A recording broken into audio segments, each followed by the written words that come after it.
Every superstate has one iron rule: logic is an enemy, and the truth is a menace. The words of Rod Serling. Big fan. If you haven't done a deeper dive on who he was beyond the Twilight Zone and Night Gallery, the kind of person and deep thinker that he was, in spite of some things that I do take issue with him on, the man was prolific and profound.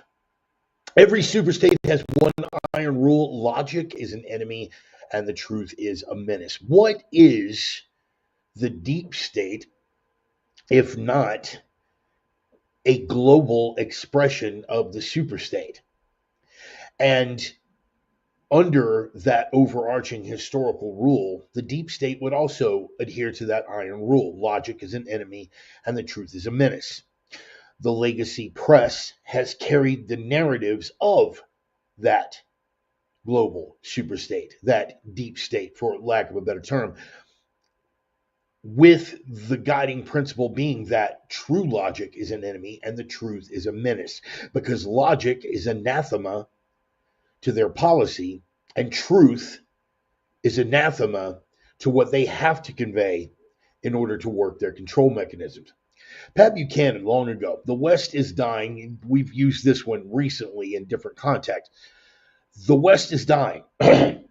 Its nations have ceased to reproduce, and their population have stopped growing and begun to shrink. Not since the Black Death carried off a third of Europe in the 14th century has there been a graver threat to the survival of Western civilization. Now, the propaganda ministry of the global superstate, the deep state, the legacy media doing their job would convince you that the true threat to the survival of Western civilization was that we weren't diverse enough, that we weren't tolerant enough, that we didn't embrace globalism closely enough to our own beating hearts.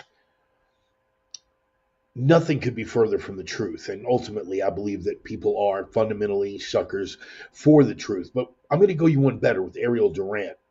If in fact Buchanan was correct, and I do believe that he is, Ariel Durant pointed out that a great civilization is not conquered from without until it has destroyed itself from within.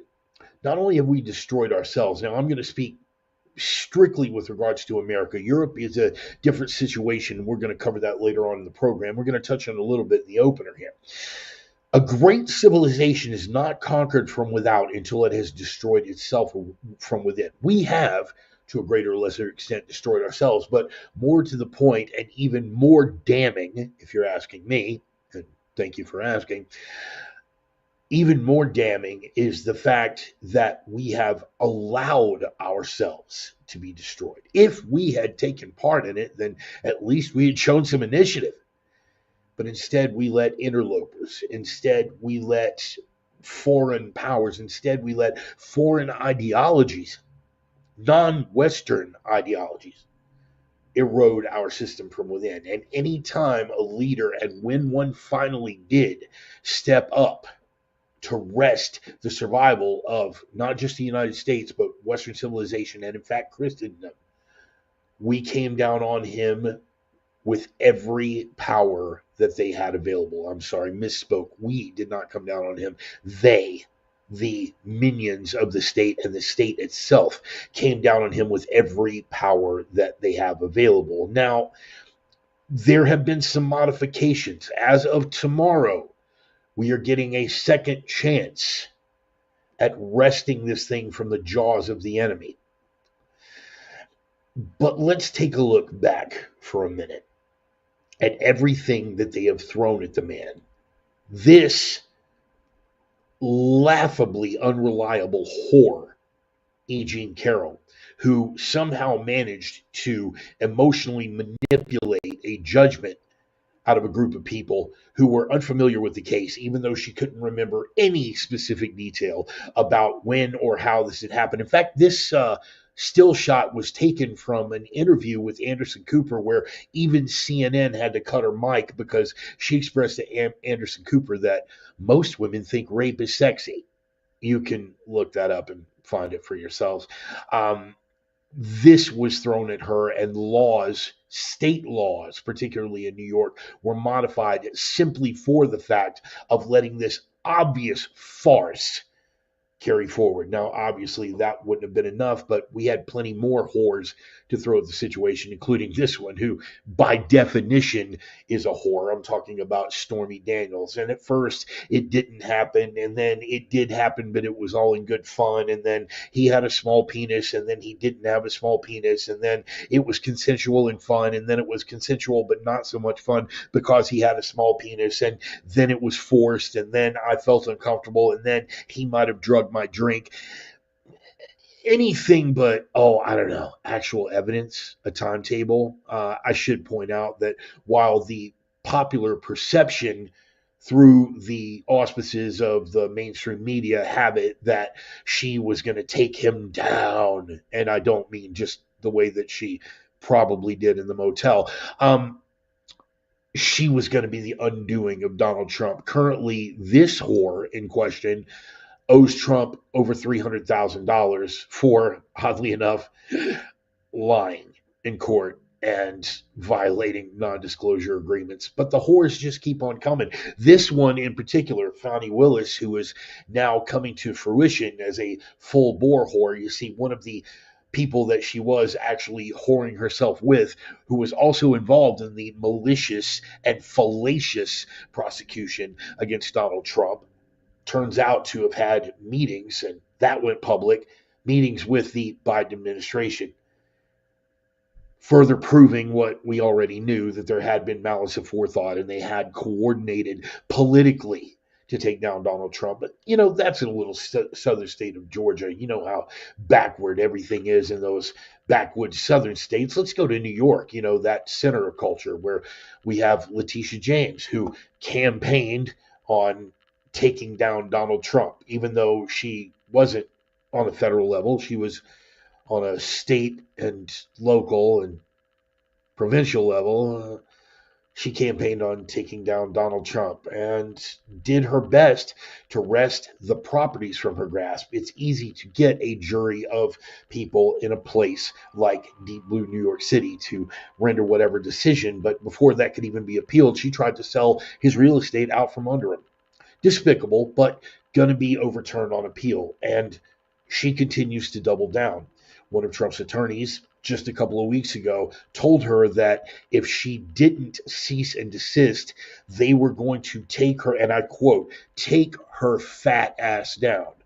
I think these people are done playing. Speaking of whores and fat asses, this is Alvin Bragg, a judicial whore by any reasonable measure. He took what was essentially a misdemeanor that the statute of limitations had run out on, convoluted it into some felony through an act of intellectual gymnastics along the lines of, 76 Nadia on the uneven parallel bars.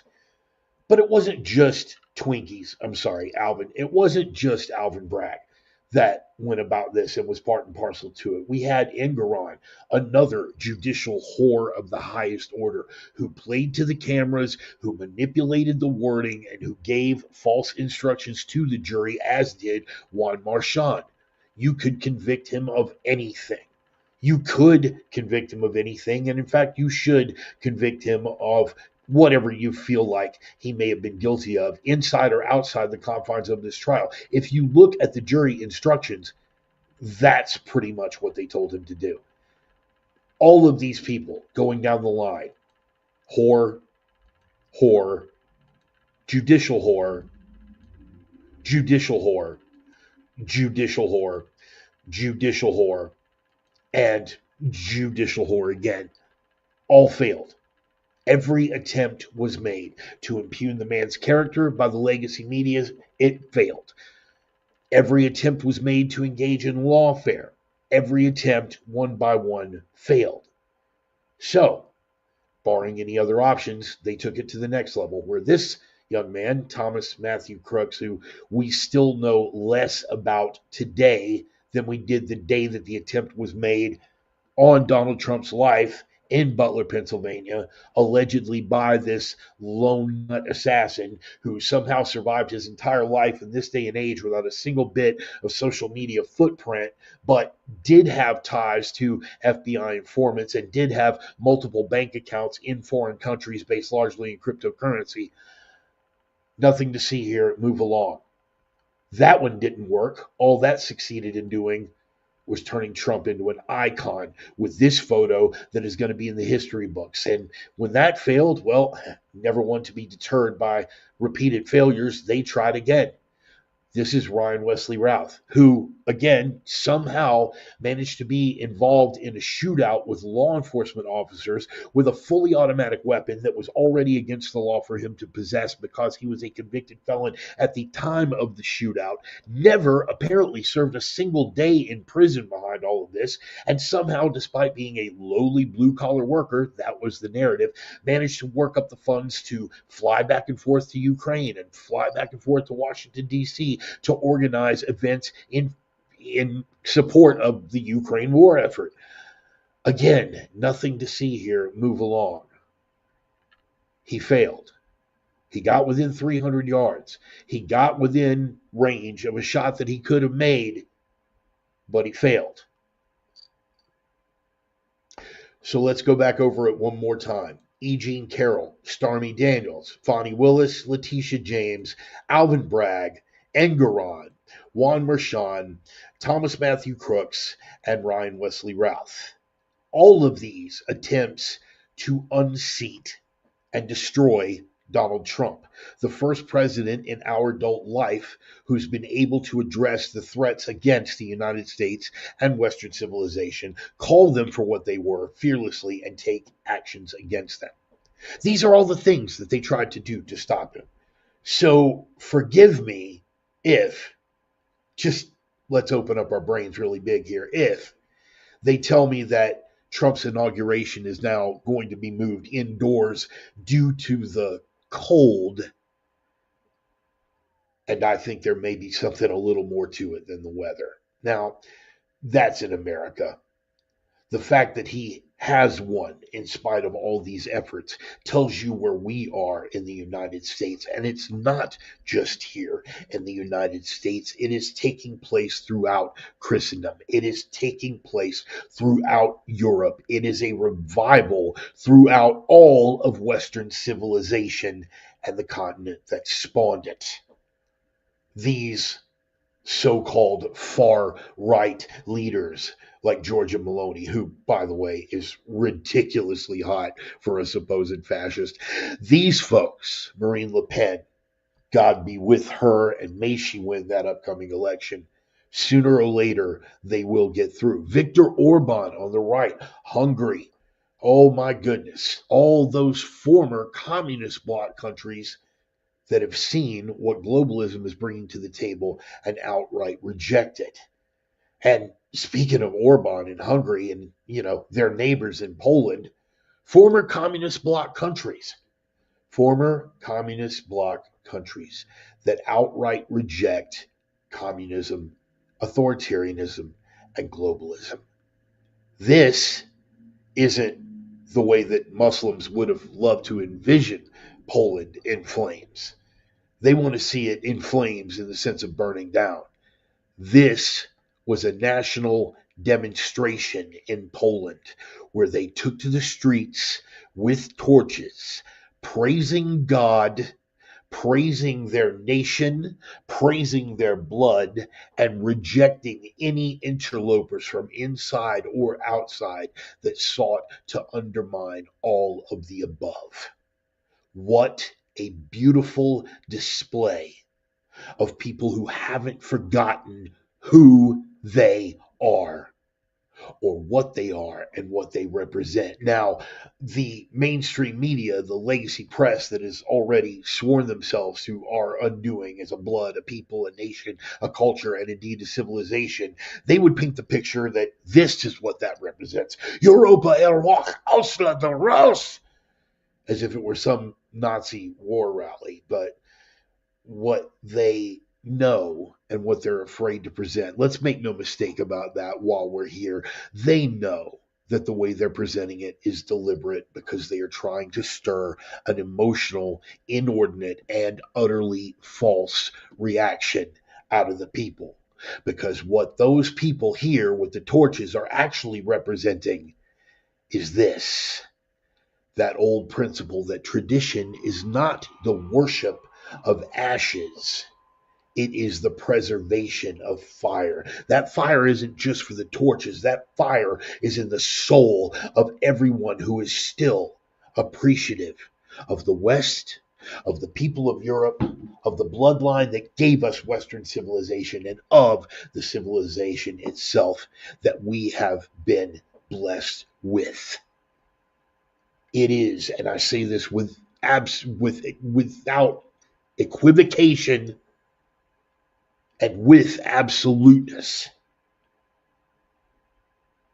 Tradition is not the worship of ashes, it is the preservation of fire, and Western civilization is God's highest expression on the face of this earth.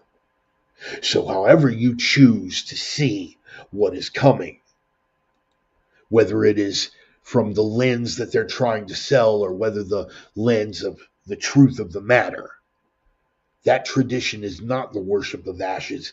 It is the preservation of fire. And that fire, much to their chagrin, continues to burn hotter and brighter than ever in the very souls of the people of Northern Europe and the people who live within the bounds of the civilization that our ancestors have bestowed upon us.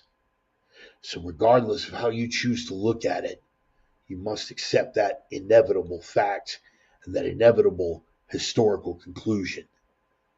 Deus Vult, motherfucker. The fight is upon you, and God wills it. So for the sake of God and all those who follow, for the sake of Christendom and everything that blade and these knuckles present, chin down, knuckles up, it is time for the fight. Deus Vult. Hopefully you guys will have the strength to stand, and I'll be proud to stand with you, because the day isn't coming. It's arrived.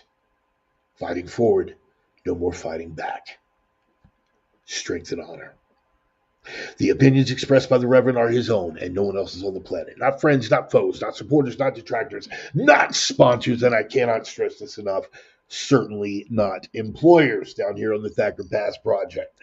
They have been adjudicated thought crime in all jurisdictions. Consider yourself warned. They are coming from the heart. They are guided by the mind. They will be directed at you with two-fisted ferocity, and they will, if it becomes incumbent upon me to do so, stretch open an unwilling maw and choke you to death with fistful after fistful of turgid, oozing, swollen truth cock until you can't stand no more. Welcome back, boys and girls. It is time once again for the Sunday sermon, and I'm glad you guys made it out. Here we go. Oh my goodness. A little scattered, opening ran long. I get ahead of myself sometimes. In the meantime, let's see who all's in with the fire in the building. In for the drum roll, please. Hard charging out of the starting gate as we do every single Sunday with the bumper music, talking about that band Red Desert, gut stomping rock and roll band from the smoldering embers and ruins of the once great American city of Minneapolis, Minnesota. The name of the band is Red Desert. The name of the track is Older, No Wiser. Every week I get a little bit older. Every week you guys get to decide if I've gotten any wiser. Some weeks I do better than others. This was going to be a short one, man. Not a whole lot of broad spectrum stuff to cover, but the stuff that we got to cover is important. And we're going to get into it. We're going to get into it hard and heavy. But let's get a roll call in and find out which one of the suspects are normally here and are here a little bit early. The birthday girl herself, the OG Sinner Sister, talking about the divine Miss Emmy. Happy birthday, sweetheart. I'm so glad that you made it out, and I hope that you're doing something epic in celebration of that birthday. My brother in Christ, Bill Wayne. Brother Bill, good to have you on board, my friend. Always good to see you. And, of course, Roman. Where would we be without Roman? Where would the show be without Roman? Where would my life be without Roman? Glad you made it out, brother. And of course, that means that Carrie is going to be running around here somewhere, his lovely wife, and I can't wait to see her as well. Speaking of lovely wives, look who decided to turn out, Miss Charlie. What a fantastic thing, man. I miss her so much. We had all that time to get really adjusted to being under the same roof, and then I got yanked out to come on and do another gig. But you know what? We have survived more distant separations for longer periods of time. She is as devoted as they come. I was just singing her praises last night to a friend of mine that I had spoken to. In any case, man, let's get on with the roll call. Charlie, I love you. You know that. They know that. Let's get on with it. Brother Joey, the Sultan of Sarcasm. Glad you made it out, brother. Let me see who else we got. Tom Hollyby, the working man's Masashi, is on board. Guys, check out the post that I made. Stub us and stab us. A lot of you knuckleheads out there hit me up, man. Yeah, well, you got your crazy Russian down in Texas. What do we do up here in the Northwest, man? Well, I just dropped it on you, brother. And he's going to be right there in the Northwest. The most beautiful part of the country, period, bar none, end of statement. You got somebody to train with up there, man. Snubbers and Stabbers, class is coming up. He's going to tell you all about it. I've been posting about it. You guys need to get up there and meet Tom and train with him. Tom's a hell of a guy, man. Get him started on some history stuff. Watching me and him have those historical discussions over a plate full of eggs at Denny's. It is a worthwhile way to spend one's evening, I promise you, man. We got Brother Jake on board, my buddy and fellow countryman. Yes, sir. For God and country. Yes, sir. We are here. Benny Butcher, and of course, the mighty, mighty Bone, Cy Bone. So where would we be without Bone, man? Brother, it is always great when you show up. I'm always happy when we get to engage online, social media stuff, your posts. Keep me intrigued, entertained, laughing my ass off. Some of them are just like piss yourself funny. And when you take it to one of these knuckleheads who hadn't quite got the full scope of their consciousness around it yet, even better, man. So always a pleasure, brother. Always a pleasure. Let me roll through, man, because we got plenty more folks that are on board. OG, Dennis Weimer, Prophet of Doom, and Reverence Ranger from way back in the day. Way back in the day. We got George on board early. Hey, man, glad you made it, man. How's everything? I know, man, listen, I'm hard-headed too, brother, but you got to, if you commit to let these doctors in, you got to commit 110% or don't go. I understand your reluctance and the medical profession, the new priesthood, as it were. I have my own hesitancies about them. I'm loath to trust them in the first place. But what you had going on was severe enough that it was a necessity. So when they're telling you, take some time to recover, do this, do that, maybe listen to them, man. I'm not trying to dog you out in front of everybody. I'm just concerned because you are my brother in Christ and you're a hell of a good human being. And I want you to get better, man. I want you to get better. And to something to be played around with. So God bless you, man. We got David on board early. That's good, man. Good to see you guys. Joel Allen Jackson showed up for the midway. Hey, you're a bit late. Don't worry about it. Catch it on the replay, man. The opener ran long. Not a big deal. Not a big deal. Brother Doug Myrtle on board. What do you got? Good evening, brother. Fun fact, Stormy Daniels lives about 20 miles from me in an area that is heavy MAGA territory. Kind of ironic. Ears on and ready to receive the message. I'm ready to deliver it, brother, and I'm glad you made it out. I'm glad you pointed that out. I barely missed. I have been in and out. You guys know this about me. I was in and out of the strip club business for like 20 plus years. A lot of funny stories, a lot of stuff. It fed me really well for a long time. It's something that I'm leaving behind, as one should, with regard to things in one's life that no longer serve. But I say all that because he brought up Stormy Daniels. We used to, several of the clubs that I worked at, we used to bring in feature entertainers. And some of those feature entertainers would be porn stars, or just like featured dancers that were like big showgirls in Vegas or whatever.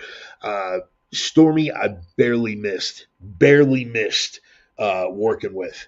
And this was before any of this stuff even had come out. I mean, there were like tentative talk and it was rumors and stuff. But this is back in like 2011, 2012, before Trump was even really talking about running.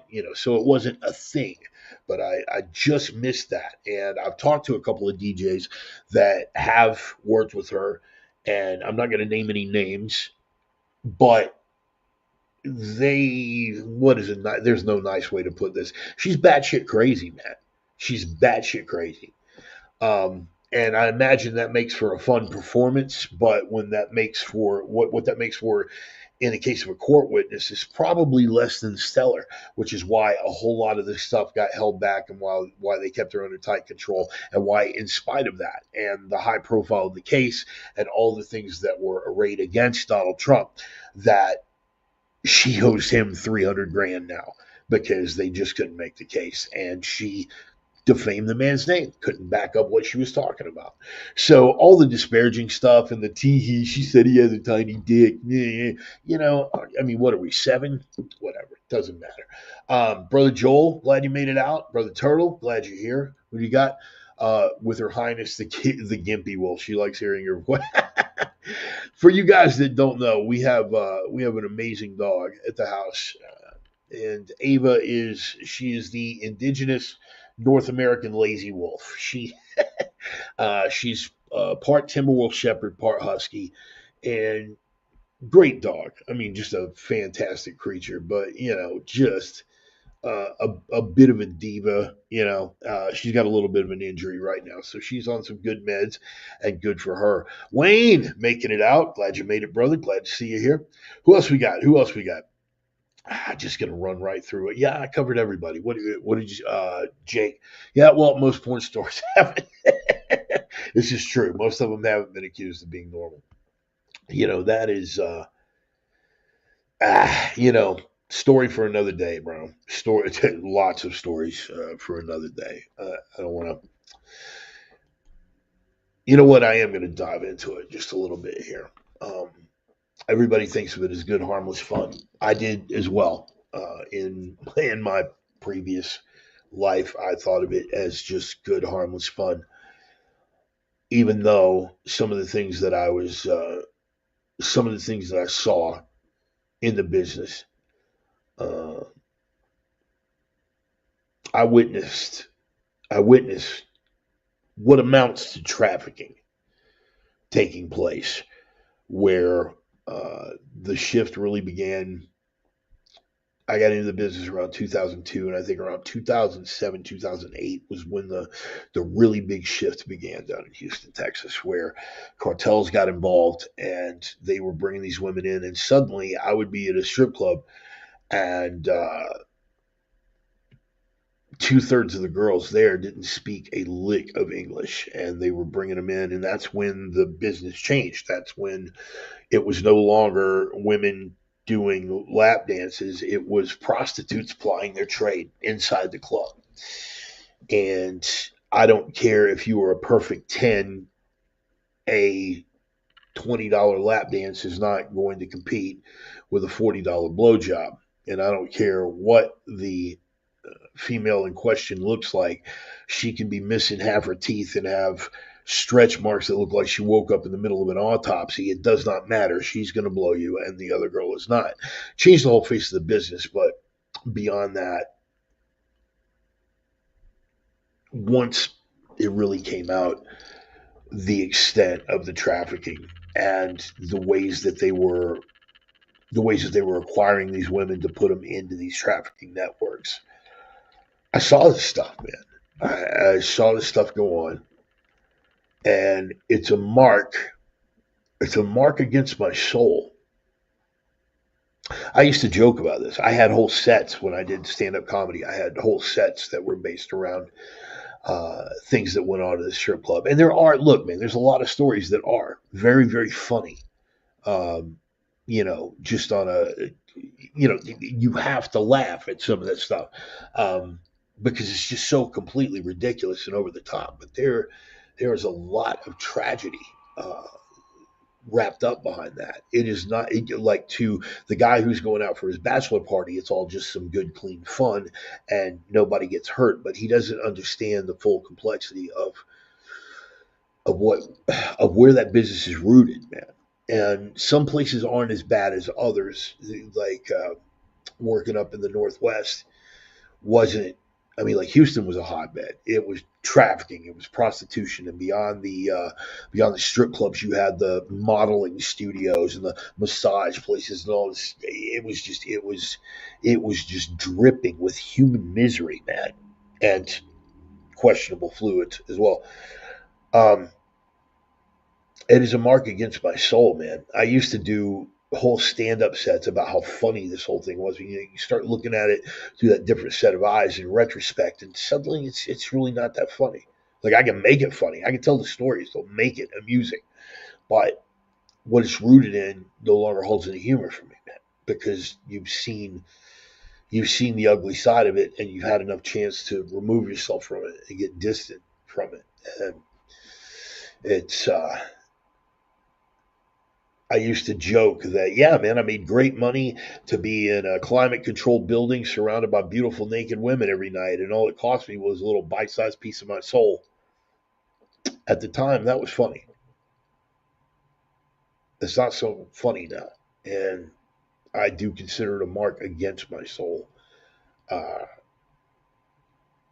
for witnessing it and being a part of it and not coming out more strongly against it in spite of the things. I mean, you look. There were some cases where, yeah, you absolutely took a stand. There were times that they tried to bring girls into some clubs that were clearly underage, and we reported that directly to law enforcement because there's our hands are tied. There's nothing we could do, but we brought that to the attention of law enforcement on more than several occasions, where the IDs and the paperwork that they were presenting with these women were clearly under. And when I say clearly, I don't mean like she's 16 can pass for 19. I mean literally, you take one look at the girl and go, she's not a day over 13 years old. And because the documentation is falsified, you can't really say whether or not she is a day over 13 years old. But if you're looking at it, you're like, bro, you got to be kidding me. And as the years went on, it got more blatant and more flagrant. What even got me on this? Oh yeah, we're talking about Stormy. Yeah, Stormy Daniels. Yeah, it's something, man. It's something. And that's what makes it even sicker on some levels with regard to these people who are painting themselves as a victim when they were actually out being cutthroat. There are plenty of victims in the business. Stormy Daniels is not a victim, and she wasn't just a stripper. She got involved in pornography. She was not trafficked. She was not forced. She made the most out of a bad situation and tried to aggrandize herself, and she paid the price for it. It's tragic. I pray for her, but I don't see her as a victim. I've been in that business. I know what a victim looks like. She's not it. Getting back to the original points, let's just step out and get back to the things that I did want to cover now that we've addressed that and went off on that little rant. Sponsor shout outs, real quick. First of all, of course, to Roman and his lovely wife, Carrie, and Roxy and Allie, and a bevy of beautiful women over at opiumtales.com. You can check out both of his books online now under Roman Riva. You can check out Roman Freely, which is a collection of his works. And you can check out From Dork to Pimp Daddy, which is basically his backstory of how he went from being just Joe, blue collar, working class tech schlub to being paid for the privilege of painting beautiful watercolors of beautiful naked women. It's a pretty cool story all the way around. Both of those books are available on Amazon, and you can check them out at opiumtales.com, where not only is he doing beautiful pictures of beautiful naked women, but there's testosterone driven commentary as well, and you guys know I'm all about that. Also, while we are here, where would we be without going into a little bit about my Viking brothers, Casey and Dusty Tellison? Nordic Smoke Barbecue, rib tested, Spetsnaz approved. Sonny's a big fan. Dennis Weimer's on board here. He's a big fan. Anybody that comes through and winds up having some of this who's been from out of town, man, they know that they meet and exceed these expectations. They're fantastic people as well. If you're in the Spokane area, they are the Viking Longship Smoker Trailer is sailing the asphalt seas. They're doing catering gigs and they're setting up at on location distribution points along the way. So check them out on social media, find out. And speaking of books, one of the one of the two Viking brothers, talking about Casey, is a combat vet. He was a saw gunner in in the Big Sandy, in the Big Sandbox, and he's got a book called Freaks of a Feather. It is a combat memoir that started out as a suicide note. And that should be all that I need to tell you about that, besides the fact that he is an incredibly gifted writer, and you should definitely check the book out. So there's that. Look who decided to join us. Hello, young lady. Glad you made it. Glad you made it. What was this? Fought hard. He's only able to force about 15 pounds. Yeah, he really did, man. Yeah, Dennis did his best. He only put away, what, maybe 15, 20 pounds of that barbecue. He put up a valiant fight. I'll give him that. So anyway, what did we get into here? Let me back this up here and see if I can get everything situated with my production screen, because I seem to have lost.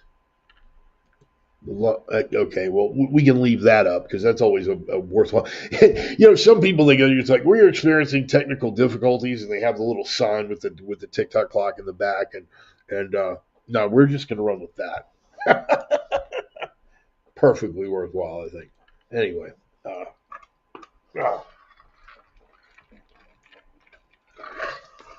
my liquid enthusiasm going. T-shirt for the week, by the way. Raiders. Everybody's like, "Oh yeah, you're a Raiders fan." It's like, no, not exactly. Just thought we'd go with something lighthearted, because some of the things we're going to be talking about today are not very lighthearted at all. Let's talk about the inauguration. I have questions and I have concerns, and I don't believe this has got anything to do with the weather. Now, if you do there are two Google searches you can do. One is inauguration moved inside weather. The other would be inauguration moved inside security concerns. Now, you're going to get exactly what you're looking for. If you just do inauguration moved inside, what you are going to get is stories about the weather, right? But when you start digging a little deeper and say, what about security concerns? NBC Palm Springs came out and admitted Trump's inauguration. Now, this was, I should point out, this was just maybe an hour ago. Trump's inauguration moved indoors for safety. Again, telling us that it's the weather, telling us that it's this, telling us that it's that. We need to take into account here, people, the full enormity of what you're looking at. And I don't care how you feel about Darth Cheeto. I don't care how you feel about the Mango Menace. I don't care if you see him as the savior of Western civilization, or if you see him as a spray-tanned, clown-shoed, inarticulate buffoon. I don't care if you are on the negative side of it and see him as a rapist and a business failure and a racist and a horrible human being, and now they were able to hang convicted felon on him as well with those 34 counts. Of course it's going to be overturned on appeal. And we'll probably get into it a little bit later if someone reminds me how childish the whole thing is, just taking jabs. I mean, the left still cannot meme to save their life. What are the, Air Force One is now going to be called Con Air. It's like, okay, that may be the most clever meme that the left has ever created on their own volition, to be honest. But even if you're one of them, and you hate the man, you despise him, you think that he is corporate pawn, you think that he is literally the Antichrist, and I have heard people make a case for that. He and Saint Elon, I've heard people make a case for that. No matter how you feel about it, here's the one thing that you cannot say, and that is that he is a person of little consequence. Okay? This guy, by his mere presence in the culture, this guy, by his mere presence and ascendancy to the position that he's been elevated to, has completely rocked this culture, for better or for worse. Uh, you've heard me say it before on a personal level. I would rather be someone who is viscerally either loved or hated than someone who is just, yeah, oh, yeah, I think I kind of remember that guy. He's all right. Say what you want about Trump, but the man has shaken things up culturally to our very foundation. There are any number of determined individuals, some of them working inside the confines of the very federal government that he now leads, who want this man dead. Dead, however, dead horribly, dead unceremoniously, dead by bullet, dead by choking on a chicken bone, dead by COVID, dead by whatever. You want the man dead. So the fact that they were even attempting, but this is what they do. It's narrative generation. No one bought, I mean, no one bought a lot of things that the mainstream media has tried to sell us. They tried to sell us that Biden was not a dementia patient. They tried to sell us on any number of things, and nobody bought it. So when they came back with this about the inaugurations being moved inside because of weather, nobody bought that either. Nobody bought that. We all know why they did it. What is it, Joey? The troglodyte, which, by the way, I love that word. The troglodytes are certainly going apoplectic that their wish fulfillment is being thwarted. Right, right. Every morning that he wakes up and continues to breathe, these people lose a little bit of themselves. Brother Stone, glad you made it out, missed the opener. Bro, just take your time, man. Take your time. There's no hurry, bro. There's no hurry. Just me on another weekend rant. Not a real big thing. For those of us who are here, Tommy, glad you made it. Glad you made it, brother. For those of us who are supporters, reluctantly or otherwise, for those of us who do have eyes to see and would prefer that he not get dead, it's pretty obvious what we're looking at. This guy is managing to upset a whole lot of people because a whole lot of things were wrong. Okay. There are people who count on the war machine. Eisenhower warned us about that a long time ago. There are people who count on the war machine.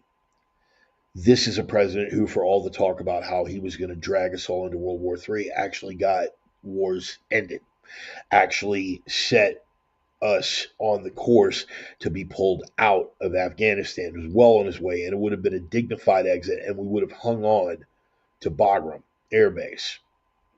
Biden got in, screwed all that up. Let's be specific on what we're dealing with here. Biden didn't do any of this. I think now that he's out of office, we should probably get comfortable with using words like the regime or the handlers or whatever. I'm not even prepared to mention his name anymore. And in fact, for all the corrupt things that he did before his brain started failing, I almost have a certain degree of sympathy for the man now because it's really really tragic. Uh, it's elder abuse. Let's just call it what it is. He may be a horrible human being. He may be a kid sniffing pedo. He may be any number of things. What they did to the man was elder abuse, right? He may be a despicable human being and all of the aforementioned stuff, but what the Democratic Party did to him as a figurehead,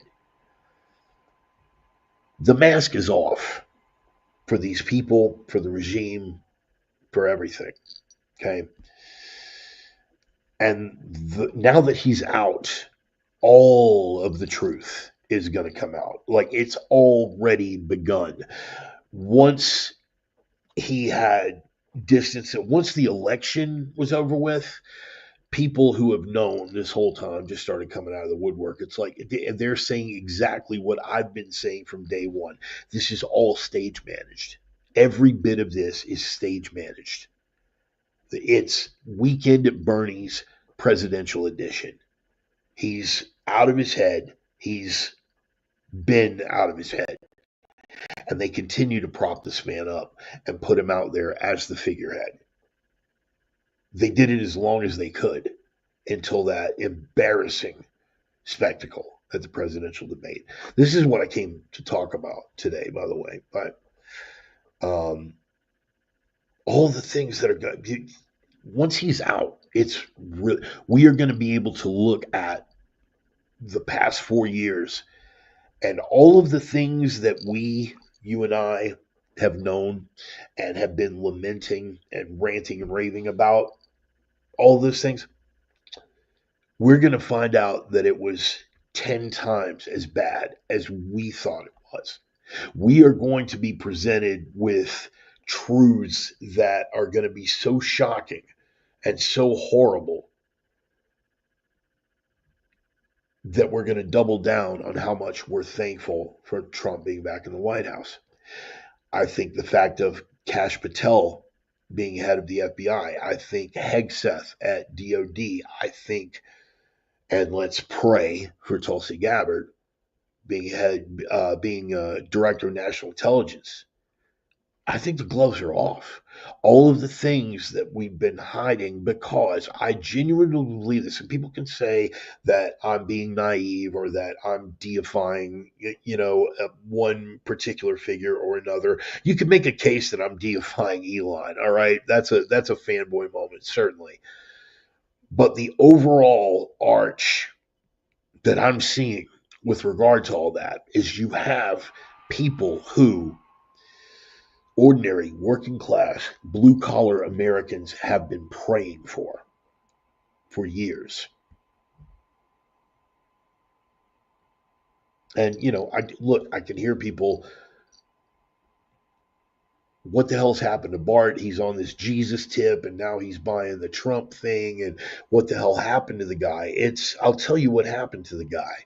What happened to the guy is able to process information as it comes in and disabuse himself of notions that are no longer supported by the facts.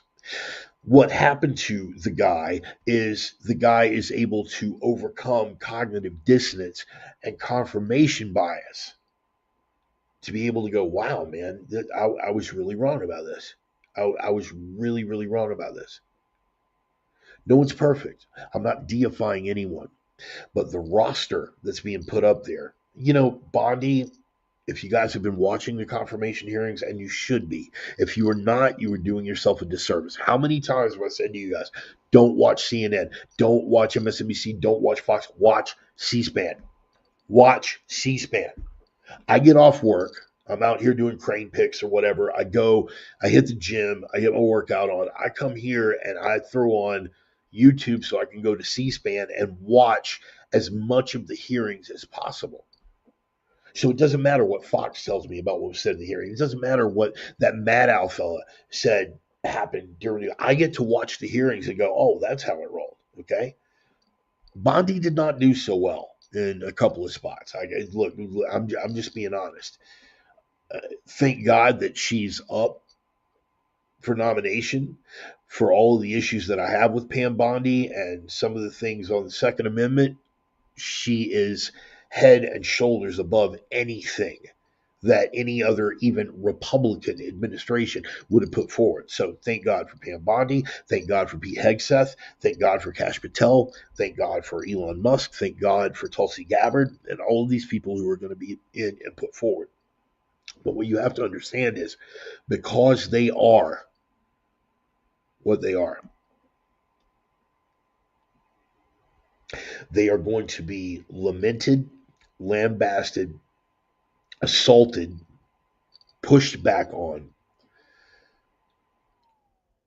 They're going to catch hell. They're in the process of it right now. Thankfully, it was enough of a mandate. Now, here is where I get into the position of saying that America is holding out hope for the West, because in some places, all of the things that are in place it's going to be difficult, if not impossible, to recover from. And I'm not talking about the former communist bloc countries, right? Places like Hungary, places like Poland, right? They never really let go of their cultural tradition, right? They're like, look, we're Christian or Catholic and not ashamed of it. Christ is king. We stand for this. Men are men, women are women. This is not acceptable. That is acceptable. This is to be encouraged. That is to be, that is to be put out to pasture. Whatever. Places like Britain, right? Britain is going to have a very, very hard time if it is going to be possible at all. And I believe in my heart of hearts, I believe that it will come around for Britain. And now all of my conservative friends are telling me how naive I am, and that's fine too. I believe ultimately it will come around for the UK, for Britain, for Ireland, right? All of the all of for Wales, it'll come around for them eventually. It will, or they're going to ultimately have to be killed because I don't see them just rolling over and continuing to allow this to happen. The problem with Britain is the media literally are a state controlled venture, right? The BBC is literally a state controlled venture, and they will push whatever narrative the regime in power wishes to pull, which is the Labour government. All of the things where it's now come out, this horrible, horrible grooming gangs scandal that's come out over there. And 78 to 80 odd percent of the people demand investigations, demand that people be put in prison. And the Labor government is just like, yeah, well, nah, we're not going to do that. Oh, okay. Sooner or later, people hit a breaking point, particularly when it's their kids. Culturally, we hit the breaking point here in the United States where people had had enough. That's why Trump won in 2016. That's why he won in 2020. I said what I said. That's why he won in 2020. That's why the 81 million votes that got passed for the cadaver in 2020 by way of mail in ballots mysteriously vanished in between then and now. Okay. And you could believe whatever you want. At the very least, that means that Biden just, people weren't impressed, at the very least.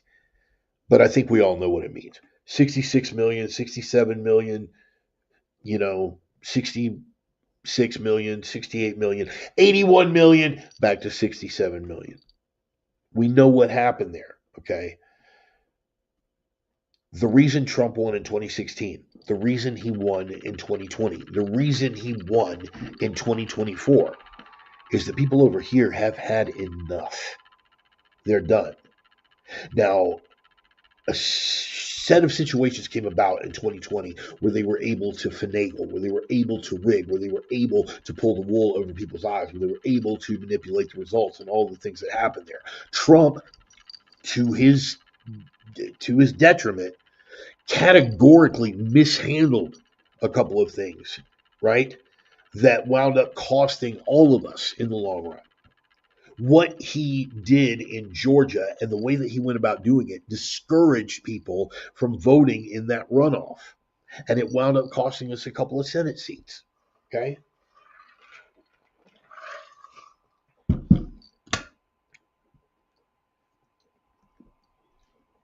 But ultimately, it came around. People are tired. People have had enough. People don't believe.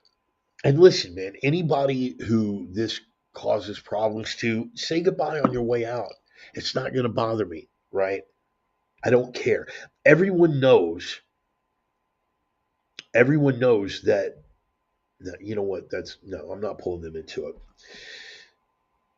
The fact of the matter is, people know that lies are lies. People know that having the borders open is causing 9 miles of problems because we have to live with it. Okay. Even people on the left who favored open borders, yeah, they favored open borders until the people started showing up in their backyards. That's the people in New York City. Oh, yeah, man, it's great. No hate, no fear. Refugees are welcome here until they start showing up. Now every bit of shelter space, we can't put homeless veterans in shelters because there are no shelters. It's all taken up by illegal immigrants. All of this changes starting tomorrow. Do you understand that? In Texas, they are already having massive movements of Border Patrol vehicles. They already have massive operations underway. There is someone who I am in contact with inside of ICE that is like, Holman is not joking. He's not joking around, and he did not come to play. This kicks off on day one. They're getting them gone. I have concerns about the inauguration because as ineffectual as these people are, as cowardly as these people are, the petulant child behavior these people are engaging in right now, the nah, nah, nah, nah, nah during the confirmation hearings, this nonsense, doubling down, everyone's a racist, this is going to lead to fascism, yada, yada, yada, all the good stuff. Schiff has always been pathetic. Adam Schiff has always been pathetic. Now it's patently obvious to anyone who's paying attention that he's pathetic. The legacy media right now, they're falling apart because they were working for the regime, and now the regime is controlled by the other side. The regime's controlled by the other side. They don't know what to do with that, and they're having to step up their game because they are losing their entire market, even on a purely mercenary level. They're losing their entire market to alternative media because people are tired of being lied to. So they're stepping up their game whether they want to or not. Will they turn back around and become slaves for the? Of course they will. Of course they will. But not the point. This inauguration thing is their last shot at preventing this man's ascendancy. Do you understand? The only way that they can prevent his ascendancy now is to lock him up or kill him. That's all they have left. The lawfare did not work. The ballot box did not work. The glowing television box and the bad publicity did not work.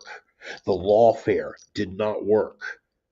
Trying to manipulate public opinion did not work. Trying the sitting president against him was a disaster. Pulling him out and putting Kamala in did not work. Lying to people outright did not work. The fact that Kamala won every single state that Kamala won did not require voter ID. She did not win a single state that required voter ID. Correlation does not equal causation, but getting back to 2020, we all know what happened. Everything that they have put up against this man has failed. Again, we could roll it past that little rogues gallery that I went over in the opener. This whore, that whore, that whore, this whore, Alvin Bragg, Engoron, Juan Merchan, and then the two assassins. It all failed. Every bit of it failed. So the only way they can prevent his ascendancy now is to kill him. I'm not going to sit here and tell you that we need to be super worried about them moving this thing to the inside, that there is a conspiracy afoot, that the fix is in, and beware the odds of January, beware the odds of January. This is not going to get Shakespearean, okay? Not in my estimation. I don't think it's going to get Shakespearean. But we do have to examine the possibility. Maybe they make an attempt on his life. Maybe, God forbid, the rumors about missing nuclear material. Especially when you've got high profile people who are, I mean, most of the people who have said, I'm not going to Trump's inauguration, F that guy. First of all, you haven't left the country yet, like you promised us. But more to the point, most of these people are inconsequential to the actual carrying on of the deep state, right? What? Big Mike doesn't want to show up? Michelle Obama doesn't want to show up? Okay, so what, right? what's the California chick? Uh, doesn't matter. She gets killed, things go on. You know, she doesn't show up, things go on, nobody cares. I would be looking at people who normally would have been in attendance, who are crucial to the runnings of the deep state, who for whatever reason are not going to be there. I haven't seen anything that I find particularly troubling. I don't believe that anything major is going to happen tomorrow. I don't think that they will make another attempt on his life tomorrow. I don't think uh, that they're going to play their hand out this early. I don't think any of those things. Yeah, right. Yes, yes, exactly. Big Mike. What is that? Never sleep with anyone other than a white woman. Does that make me racist? No, not at all. Not at all. Um, Tom Shield, yeah, refugees. Yeah, refugees are welcome here, but not here, right? When Newsom runs for president, Chef will be the next governor. Right, right. Any of these things, man, any of these things that are going on, probably all those previous Biden voters died from the coup because Trump didn't respond to abortion. This is why I love you, Joey. This is why I love you. That inevitable sense of humor and excess. Long story short, nothing is going to happen tomorrow. In my estimation, I don't think they're going to try to clip him tomorrow. I really do not believe that. Part of that could be optimism. I know my conspiracy guys are already, man, dude, you know what's coming. They've got all those foreign leaders that are going to be there too, man. Okay, well, right. And you think the deep state is going to try something huge like a dirty bomb if Xi Jinping is going to be in the building, or any of the other foreign leaders are going to be in the building? You really think that's going to happen? Is that what you anticipate? I don't. They're going to push back on him. There's going to be pushback from day one, and it is going to get a hell of a lot more intense as it goes on. Here's the thing: it doesn't matter. Nothing can stop an idea whose time has come, and there is a revival going on spiritually and culturally, not just here but around the world. Now, whether or not you share my faith, okay,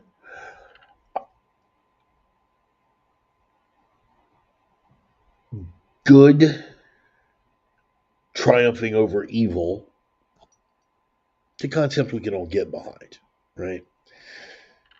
Unfortunately, culturally, we have gotten so spun up on not being able to comprehend what is truly evil. And once we have ascertained that something is evil, or at least some other people perceive it as being evil, we are unable to call it evil for risk of offense, for risk of ostracism, for risk that members of my family aren't going to like me if I don't play along and say all the right things. If I don't say that by virtue of a biological man who hasn't even shaved, let alone cut off his own penis. He hasn't shaved. He's not on hormones, but he says, "I'm a woman," and puts on a dress that I am required to participate in this mental illness, right? It's just the most basic of things. And it's something so silly that if even 10 years ago, I would have said we were going to be having this conversation, you'd have laughed me right out of the room. Lap you right out of the room. And you'd have been correct to do so. Now we've gotten to the point where people are actually recommending sexual mutilation of minors and trying to call it affirmative health care. That's evil. You would think that a thinking person would be able to look at that and go, wow, that is evil, and not have any hesitation about saying that in front of family members or coworkers. Wow, this is a healthy 13-year-old boy, but he thinks he's a girl, and you want to give him drugs and cut his cock off? Wow, that's evil, right?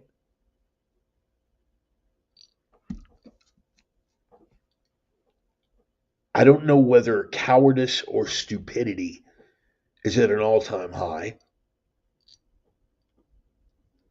or maybe both, but this inability that we've had to be able to call evil evil.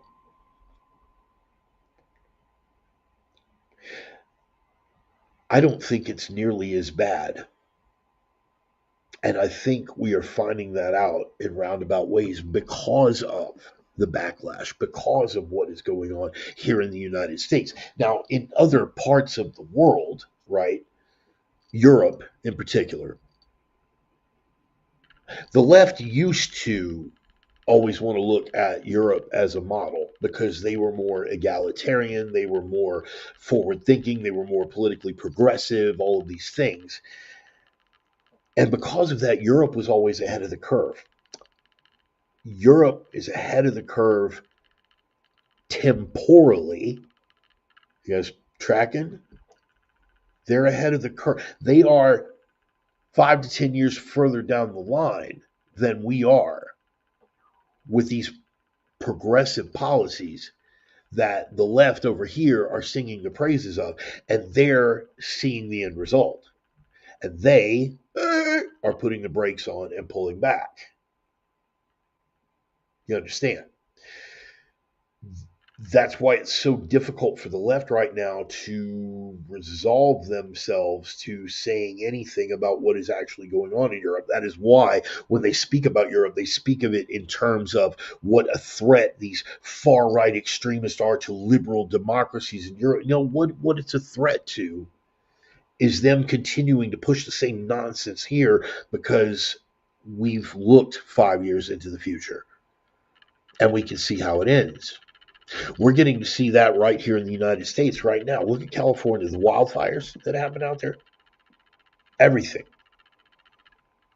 Misinformation, disinformation. You gave up on fact checks. There's all these false rumors being spread around. Every bit of it checks out, man. All of it. All of it. Did they defund the fire department? Yes. Did they mothball a ton of fire equipment? Yes, they did. Did they make a decision based on the ecology of a smelt towards redirecting water that could have gone into those aquifers, that could have gone into those reservoirs? Yes, they did. Every bit of that, 100% correct. Did they put more money into diversity hiring than they did into actually making sure that they had functional fire trucks? Yes, all of it. You guys want some fun? Look up Bill Maher. Go to YouTube, look up what Bill Maher had to see. Just Bill Maher, California wildfires.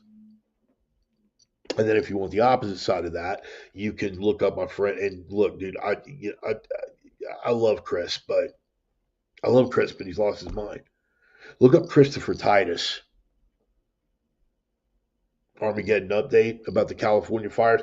Christopher Titus, the roof is on fire. Look that up. Duck and cover, duck and cover, duck and cover.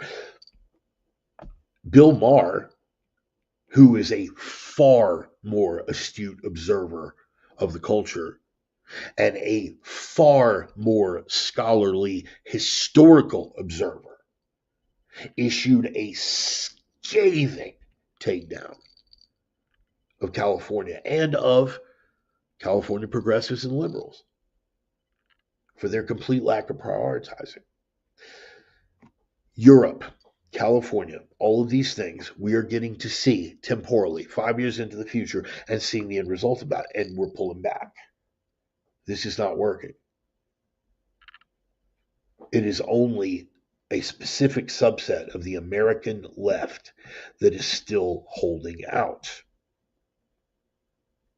Now, with regard to the globalist agenda, with regard to the Klaus Schwabs and World Economic Forum, and you'll eat the bugs, and you'll own nothing, and you'll be happy, and this crowd, they are counting on, or were counting on, the American public to remain completely in the dark. They were counting on the legacy press to be the only source for information. They were counting on not just the fact checkers being believed, but whole platforms being taken down so there would be no access to any of this other information. In the light of day, evil fails. When you turn on the lights in a place like Houston, in the projects, you turn on the lights and you see the cockroaches all scatter for cover. Evil cannot persevere. Evil cannot prosper in the light of day. When you show people what it really is, fundamentally, down to your soul, you know something is wrong. We've touched on briefly in the sermon before, we've touched on the objective unconscious versus the subjective unconscious, right? We're not going to do a deep dive on it right now, but I'll just give you a brief overview. Say, let me just pick somebody. Let's pick Bill, since you're here. I cannot, now that I have met Bill, and now that Bill Wade and I have history and we know each other, and I hold him like a brother. I hold him as my brother in Christ and my brother in arms and close to my heart, and as a pivotal individual in my own return to the faith. There is no way I can look at Bill Wade and not know him, right? That's the objective unconscious working, right? If I look at Bill, I recognize him. There's no way I can't recognize him, right? The subjective unconscious, and again, I'm way oversimplifying here, so when you guys do the dig later, go, well, Bart, you really didn't. Just understand, this is a thought that I'm having on the fly. I'm throwing it out there. The subjective unconscious says that I can look at Bill and not recognize him for the sake of whatever outside cause. But the subjective unconscious is always rooted in falsehood. If an agent of the FBI or a cop says, do you recognize this man? This guy a friend of yours? And I know that if he's a friend of mine, they're going to take him to jail with me. I can conveniently not I've never seen this man before in my life, dude.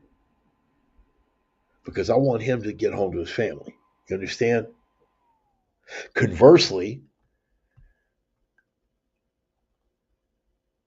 I can say that I don't recognize him if they are trying to put him in a box, say to hang a snitch jacket on him or to hit him with some false charge. And their false charge is dependent upon me testifying that he was here, whatever, right? Under those circumstances, I'm like, dude, I don't know who the hell this cat is, bro. I've never seen him. Okay? So the objective unconscious is I know him and there's no way I can not know him. I see the truth and there's no way I can not see the truth. Subjective unconscious is I can falsely convince myself or others that I do not recognize him. But the subjective unconscious is always rooted in a lie. This is the thing with the left. They know, right? They know at the end of the day, even the most devout ideologues and zealots among them, they know that a man cannot become a woman and a woman cannot become a man. They know this. But because it is their ideology, the ideology of people that they are close to, they are compelled to act on that lie. They know that DEI is a failure, right? No amount of cognitive dissonance and confirmation bias, when faced with the actual facts, can overwhelm the data, the actual evidence. Screw the anecdotes. I'm talking about the actual evidence of what's going on. DEI is racism, period. DEI is counterproductive, period. DEI does virtually guarantee that the best individual for any given position is not going to be given preferential treatment because it is more important to hire. Again, Bill Maher did it great. It was like, he said, hey, maybe the LA fire chief is the best person for the job. He said, but I think it's more likely that she's the best lesbian for the job, right? Ketanji Brown Jackson. I just bristle a little bit at the thought of her sitting on the Supreme Court. Her and Sotomayor as well. Both of them DEI hires by any reasonable definition. A wise Latina might know a little bit better. And really, a wise Latina who couldn't pass the bar first time through, who wasn't accepted into law school first time through. And it wasn't until they lowered the standard for you to be accepted into law school that you were even a judge, period. You were not the best justice for the job. You were the best Latina justice for the job. Ketanji Brown Jackson, it's hard for me to say this. She may have been, and God forbid, she may have been the best black female available for the job as a Supreme Court justice. That terrifies me. Because if that is the best that black females have to offer, and I dispute that. You know what? I'm going to call out a name, and maybe some of my Houston people will know this name, and maybe not. And I don't care if you do. But you know what? I would have put Elaine Timberlake on the Supreme Court before I'd have put Ketanji Brown Jackson. And she was just a civil court judge in the city of Houston. Elaine Timberlake. You ever get a chance, she likes Tanqueray gin. Just so you know. That woman did me right. Judicially speaking, okay, don't get it twisted. Phrasing, man. Boy, that woman did me right over some Tanqueray, boy. No, it wasn't like that. Elaine Timberlake was a solid judge. Ketanji Brown Jackson is an ideologue. Getting back to the root cause of it, they know that every single one of their policies is counterproductive. They know it. They know that DEI is racism. They know that DEI is counterproductive. They know that harm reduction when it comes to public drug use doesn't work. They know that giving out needles by the bagful in homeless camps rather than go through actual needle exchanges winds up with big piles of used dirty needles on the sidewalk. They know all of these things. They know that slicing the cock off a healthy 13-year-old boy because he believes himself to be a girl is unconscionable. But they still speak it. You say the ideology.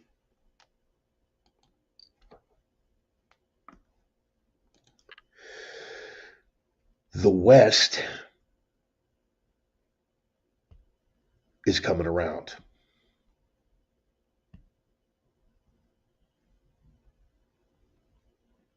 Tell me something, Tommy. Can you hear me now? Tommy, do you have audio? Does everybody else have audio? Anybody?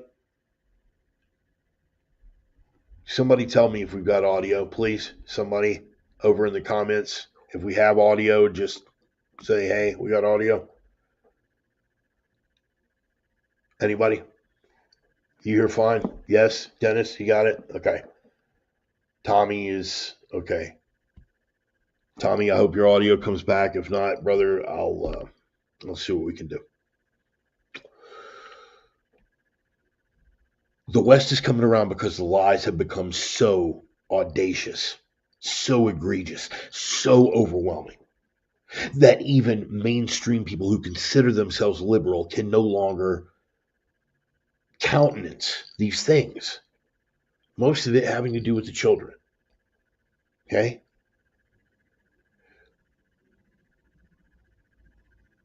So the only people who are still able to countenance these things can no longer hide behind,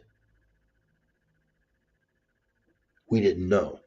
They can no longer hide behind, we have the best of intentions. They can no longer hide behind, our hearts were in the right place. They can't hide behind that anymore.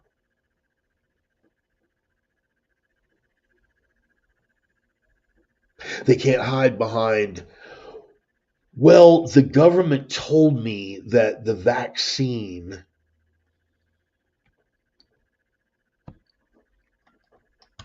They can't even hide behind, I thought my job was at risk. Not as far as I'm concerned. Now, you may be willing to give someone a pass on that. The West, culturally, they've had enough. They're not going to play the game anymore. The mandate that came as a result of, or the mandate that was, um, that directly accompanied Trump's ascendancy in 2024, the fact that he won by such a large margin, both in the electoral college and in the popular vote. Keep in mind what we were saying earlier about, Kamala won every state that didn't have voter ID, right? How many of those states, look at the margins that she won by in those states that didn't require voter ID? I think there's a good chance that one or two of those states she did not actually win. But before I go to try to make that case, I'll make the easier case, which is the numbers were certainly inflated, and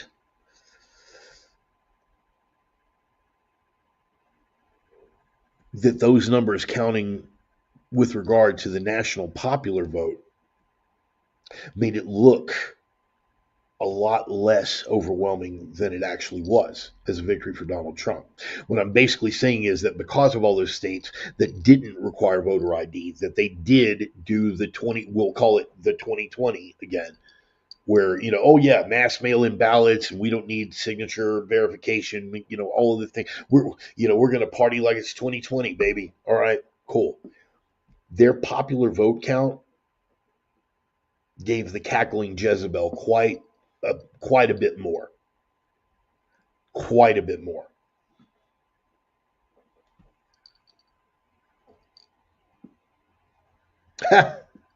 Bill is a solid brother. He is, and it's good to have both of you guys, my brothers.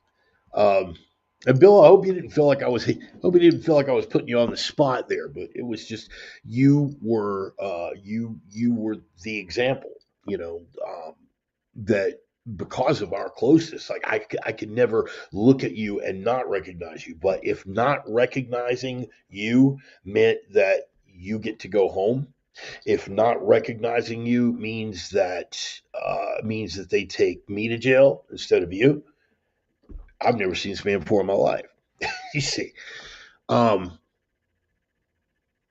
anyway, they continue to push the narrative. They continue to push the lie, and it continues to push people away. They're getting more and more and more and more desperate as it goes on. So yes, I do have some concerns about the inauguration, but I have more concerns going forward from the inauguration. The best move that he could have done, and this is I won't say every, but a lot of vice presidents are chosen as an insurance policy. Okay. Um, Dan Quayle. A lot of people thought that George Sr. picked Dan Quayle because he's an idiot and people are deathly afraid of him getting the presidency, right? So nobody's going to make an attempt on his life and risk Dan Quayle being president. The fact of the matter is, you do a little digging on Dan Quayle. Dan Quayle was deep state as they come. Okay, so if somebody would have clipped Bush, it would definitely would not have ended the way that you think. Um, Kamala was not picked for that reason. Kamala was picked as a VP because she ticked the boxes. Cackling whore, completely unqualified, couldn't pull 2% of Democrats. Well, people didn't vote for Kamala because they're racist and sexist, really. So all of the Democrats in the primary, were they racist and sexist too? Because she couldn't pull 2%. She didn't pull 2% of her own party's votes in the primaries in 2016. 2020, rather. Didn't pull it.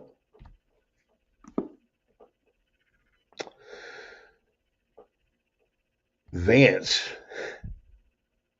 was picked, and it was a brilliant move. Brilliant move for Trump. Because everything that they profess to hate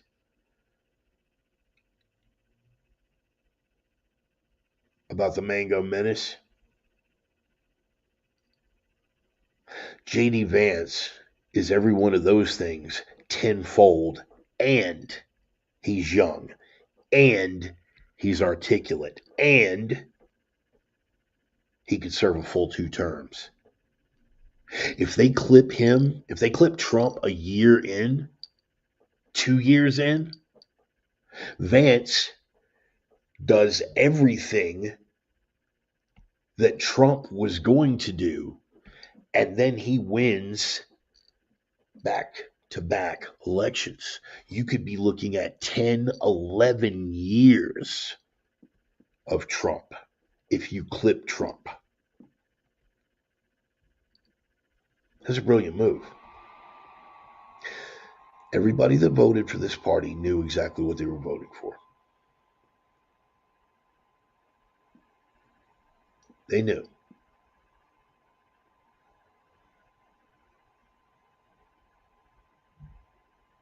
Some of the people are saying now, well, I hope you Trump voters get exactly what you voted for.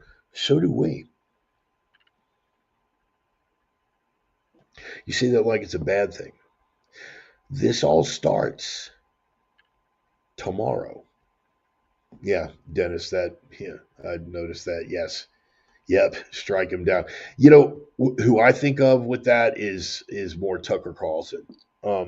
When Fox cut him loose, that was the first thing that I thought of. The first thing I thought of when Fox cut Tucker Carlson loose, because allegedly he wasn't. They thought they were going to shut him up going into the election season. He wound up being one of the most important voices for Trump in the election. They thought that by cutting him loose, they were going to shut him up because he's under contract to them and he couldn't go to another network.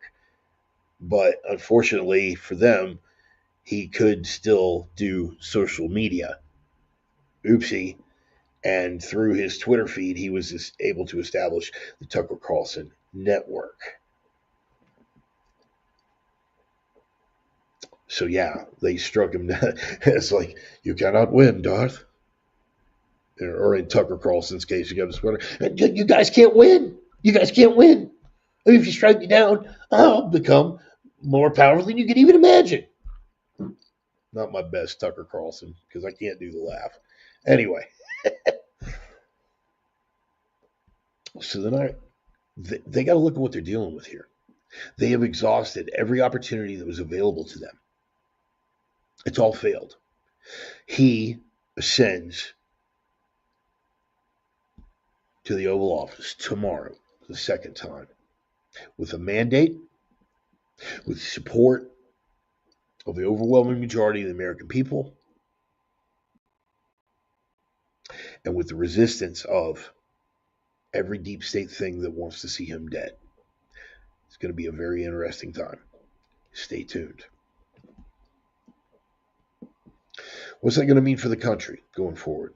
Well, what that's going to mean for the country is going to be we're going to get a comparison contrast, a real-time lesson differences in ideology, particularly behind the border thing. We're going to find out who really stands for what and how hard. We're getting ready to find out where the rubber meets the road and how committed a lot of people are to their ideological premises. I think the left is going to realize that little minute fraction that is still clinging to whatever false hope they're sinking their little secular ideologies into. They're going to find out that they have even less stroke than they thought they did.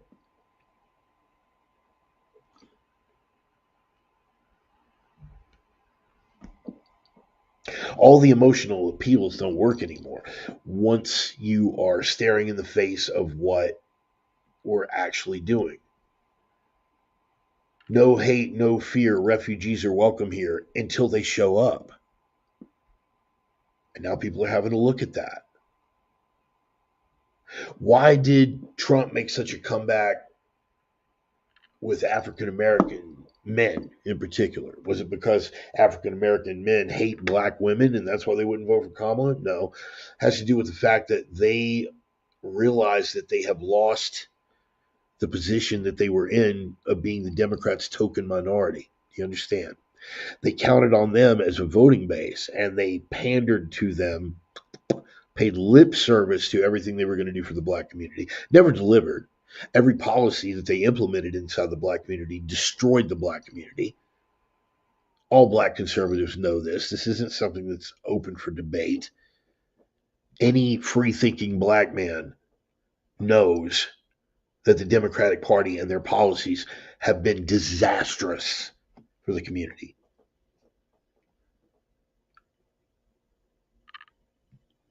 Illegitimacy rates well into the 80 percentile now. 80% of men in the black community being brought up without a man in the house. 80, high 70s, low 80% of births in the black community are happening out of wedlock. They're being raised thanks to Democratic policies that have incentivized single motherhood. And you wind up with single mothers raising 3, 4 different kids from 3, 4 different fathers, all of whom are absent. The state becomes the father. This is by design, of course, with the left. But the people who have to live in it see it for what it really is. This is where white liberals, in particular, white liberal women, let me be specific, consistently get it wrong.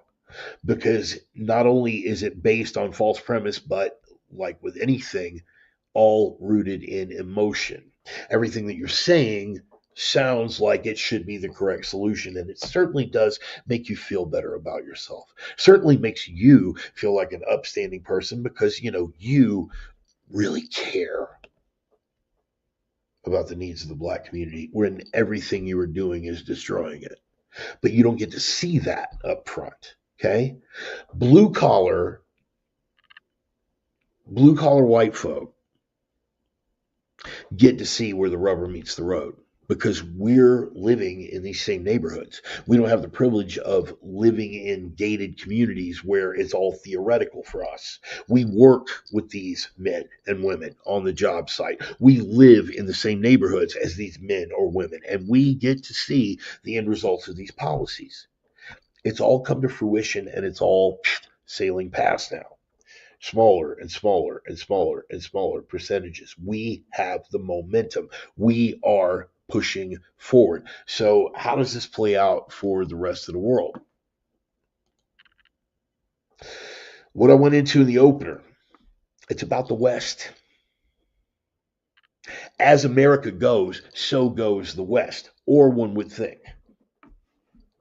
I could have been wrong about that because I did not factor in those former communist bloc countries. I didn't factor in Viktor Orban in Hungary, right? I didn't factor in Poland. I didn't factor in a lot of these nations who, while being tentatively part of the European Union, are rejecting EU policies when it comes to immigration. Here's where we need to get comfortable, guys. We need to get comfortable in the conversation of speaking truth because it's truth and not worrying about somebody is going to say that's a conspiracy theory.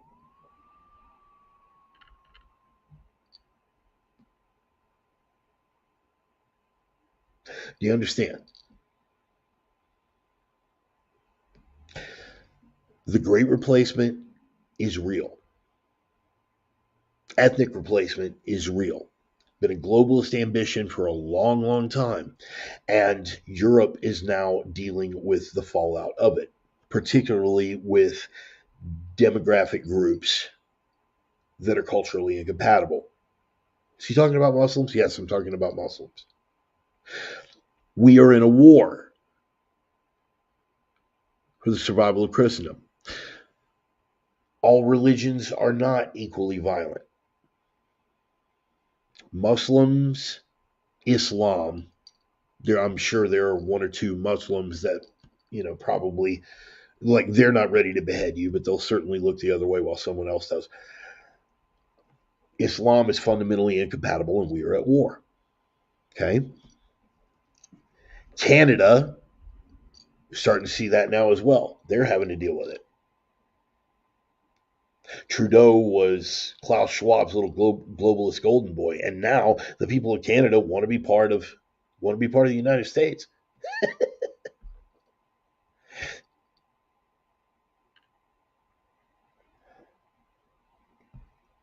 It's tipped. We're winning here in the United States and everywhere else in the world because they got to see the other way around in real time. Europe, temporally, 5 or 10 years ahead, they're getting to see where we were headed. They're pushing back, particularly the ones that still can. Hungary, Poland, all the old communist bloc countries, they're pushing back. They're pushing back hard.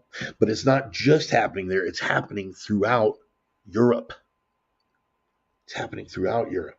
Take a look, man. What do we go over in it? Let me find this. Look where we are. Look at this. Georgia Meloni. Oh my goodness. What do they call her?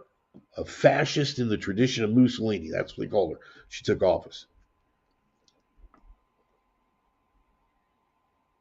I would have called her the hottest president in Europe, by the way.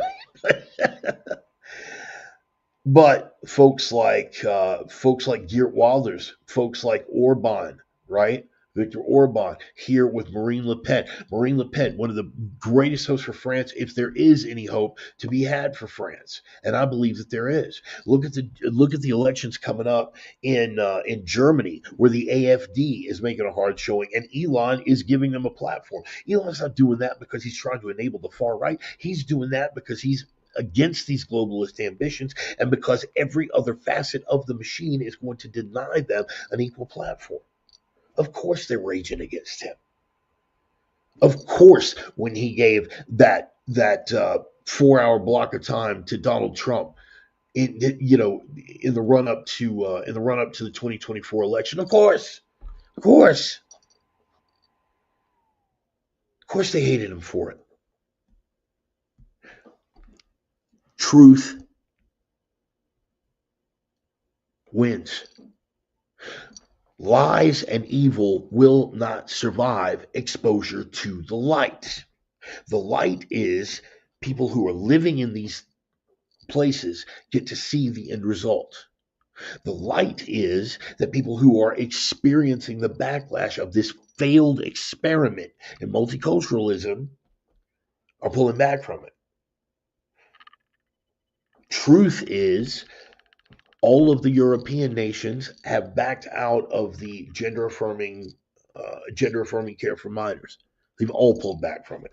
No more puberty blockers. No more cross-sex hormones for minors. Zero zip Z. Abortion.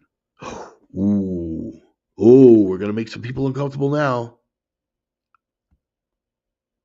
First of all, am I the only one that thinks that this Handmaid's Tale thing is kind of getting to be a little bit of a fetish for these women? You know, Guys, let's be real. In my past life, I was into some freak stuff. Never once did it occur to me to have somebody dress up like they were from the Republic of Gilead. That and play out some scenario where I'm impregnating the handmaid because my wife is no longer fertile. Sorry, man. Didn't put a tickle in my pickle, man. Just didn't. Not my thing. But yeah, there's another truth that can't survive about it being reproductive health care. We can discuss my body, my choice. Yeah, we can discuss that. But if you're going to tell me that certain things aren't worth talking about because they're so rare as to be unheard of, okay, that's got to cut both ways. Oh, yeah, guys, it's just like the Republic of Gilead. You can only murder your baby in 47 states now. Only 47 states allow you to murder your baby. It's just like the Republic of Gilead. Break out the red dresses and hoods, ladies. But more to the point, why do we need to keep it available until the moment of birth? Which now, by the way, quantified into law, codified rather, codified into law in 9 states now. Somebody fact check me on that. It could be as high as 11, but I know that it's at least 9 states codified into law that you can terminate that pregnancy up until the moment of birth. That baby can be crowning, and you put an ice pick through its head, reproductive health care. Codified into law. Okay? Why is that important? Why is that so important? To the other side. I mean, why? Why would it? Well, that's such a rare thing, though. That's such a rare thing. We just, it's so rare as to be unheard of. Okay, cool. I can get behind that. I can get behind that. Where legally it's feasible, but it almost never happens. So there's no need to codify it into law, right? I mean, we can make exceptions for that. No, no, no, no, no, no, no, no, no, no, no. Okay, okay, good. So you want to balance out on the flip side, since we're talking about like isolated incidents, rape and incest. What percentage of abortions come as a result of rape or incest? Yeah, but that's different. Not a rabbit hole I feel like going down. But people are finally looking at it again. Europe has a cutoff point 12 weeks, right? Except under very, very rare circumstances. So why is it, if the European model is so we need to model ourselves on Europe, that's okay, but over here for some reason we have to codify it into law that you can murder that baby up until the moment of birth? Why? Give me a good reason. I'll give you one that involves the word Moloch.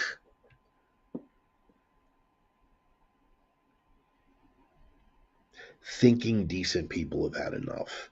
Thinking decent people, even ones who support, as I do, I should point out, it's going to rub a lot of people the wrong way, but I don't care.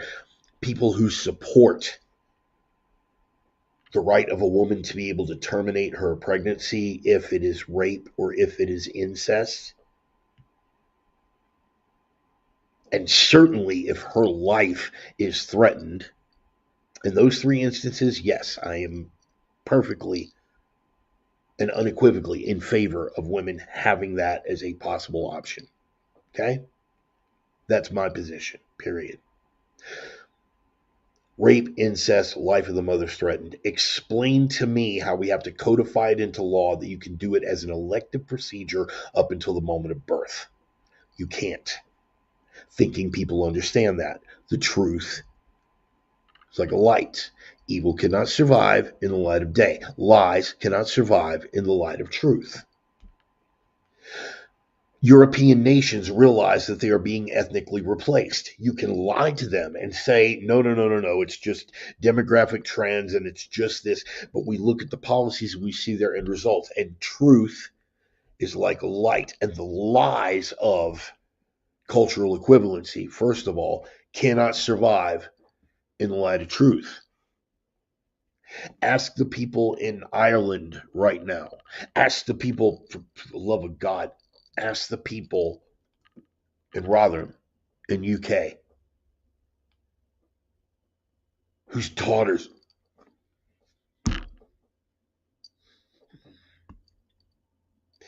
you temper down that rage.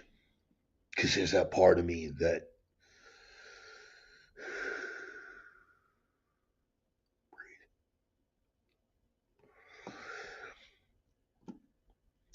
ask the parents in the UK how they feel about the triumph of diversity and multiculturalism. It's all a lie. Diversity has never been a strength for any culture, not just ours, any culture. Diversity is not a strength. Multiculturalism is a failure, and everyone is coming to a point where they're not going to speak the lie anymore because of how they're going to be perceived. But here's one.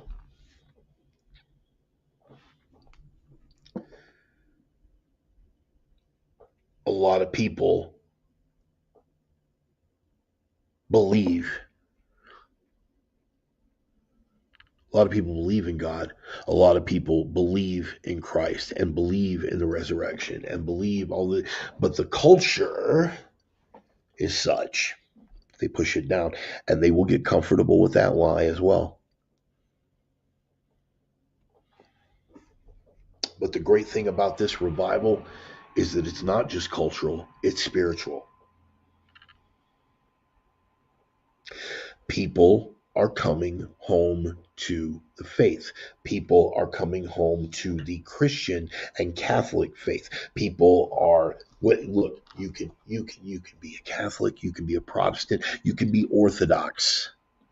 People are coming back to the cross. And it's happening. You ready for this?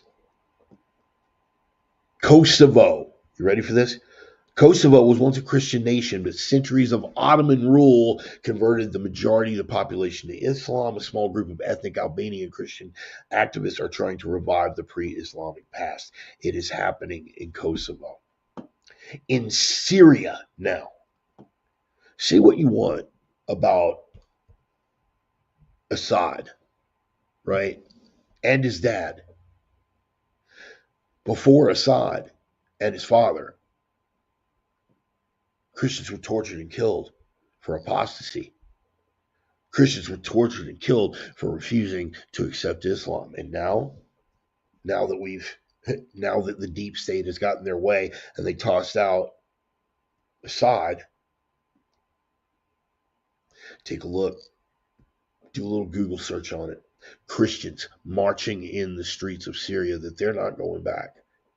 Well, you keep hearing that? Isn't that what they always say on the left, right? During the women's marches where they wear the pussy hats?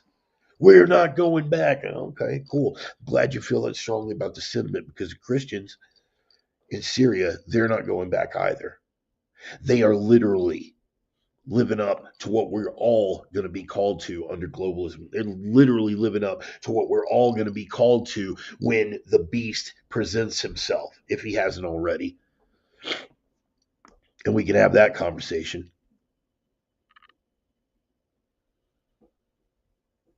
They are marching in the streets. There is a revival going on, and people are coming to Christ, and people are refusing to renounce Christ in a Muslim-controlled country. Do you know what that means in Syria? That means you can be beheaded publicly. That means you can be tortured and killed publicly.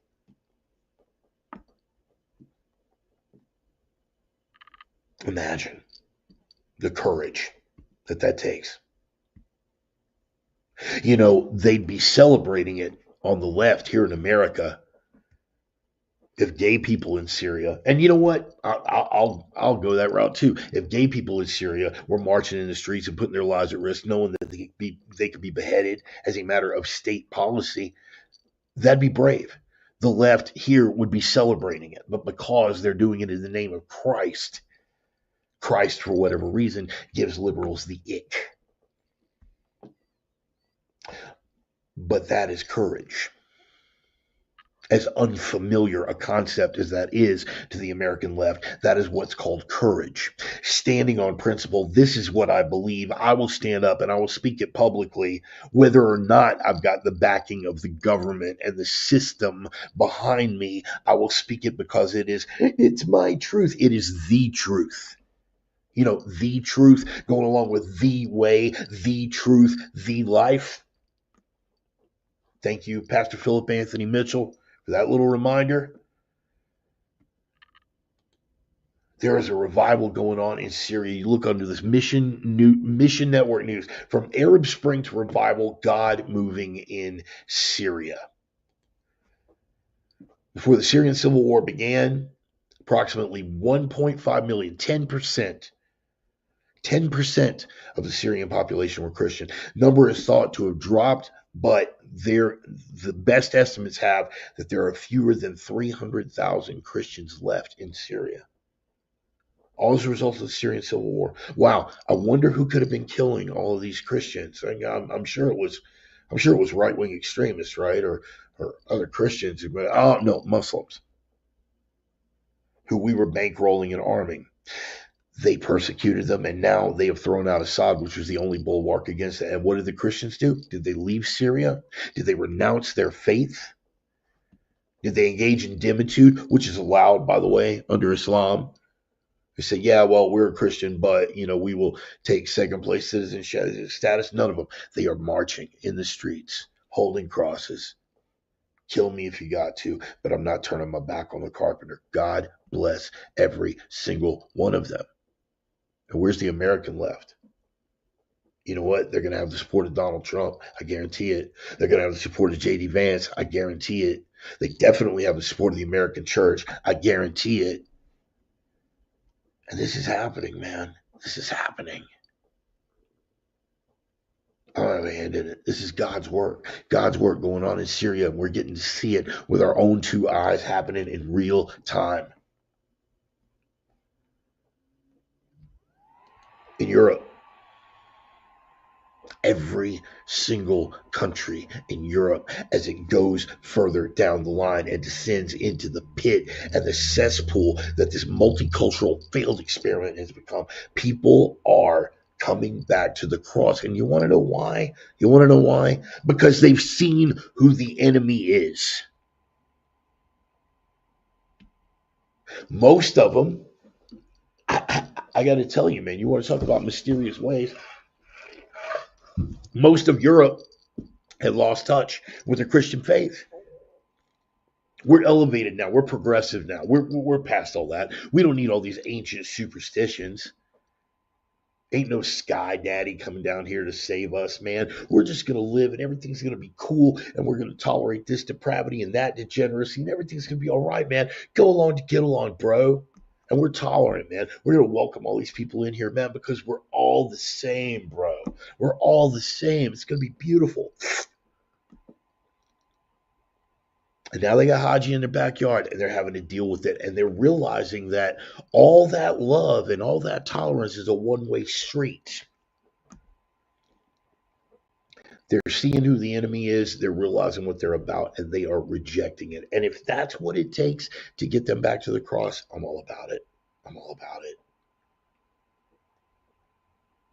What is the one thing that everybody brings up when we talk about it? All religions are equally violent. All religions are equally violent. When you bring up Muslim violence, when you bring up fundamental Islamic violence, when you bring up Islamic terrorism, what does it always come back to? When you try to say, dude, this is a violent religion. What do they come? It starts with a C. You guys already know the word. What about it? What word?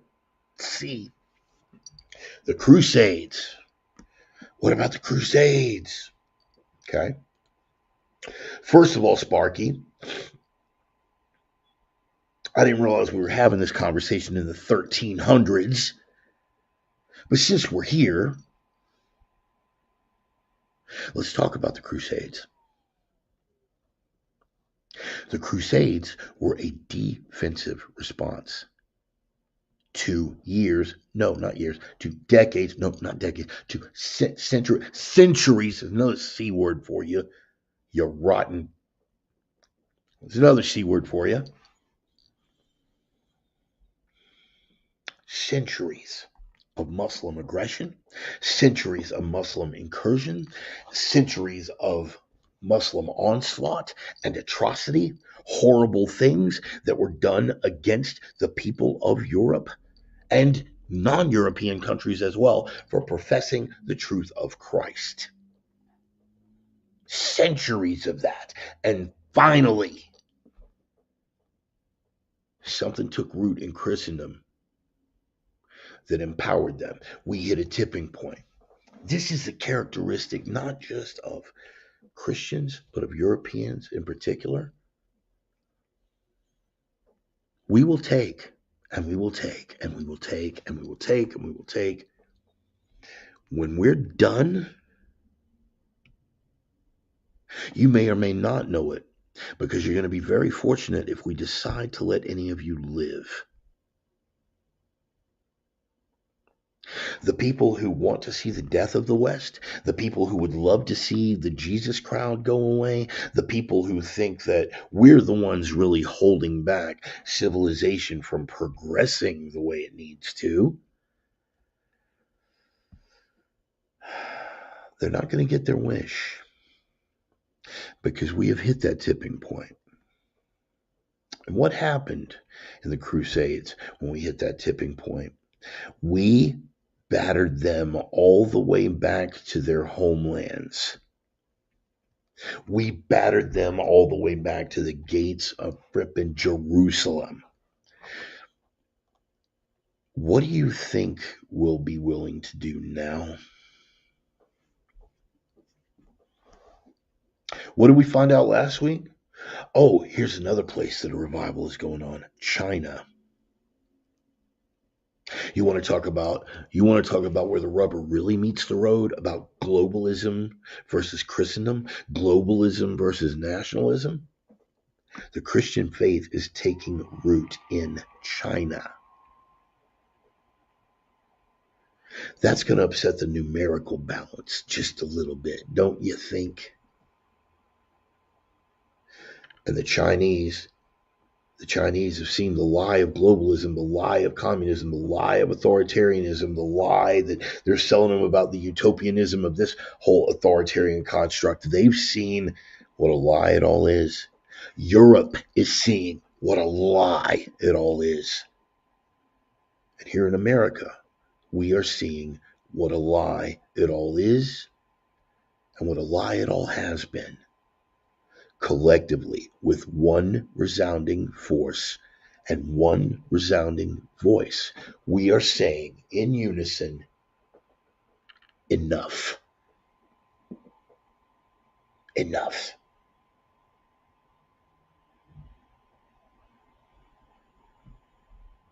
For those of you who, by virtue of your leftist college professors, by virtue of the cultural pressure, by virtue of by virtue of people that you thought of as intelligent selling you that we're horrible and oppressive and terrible things and yada, yada, yada, we're the only thing holding back progress in the world and everything.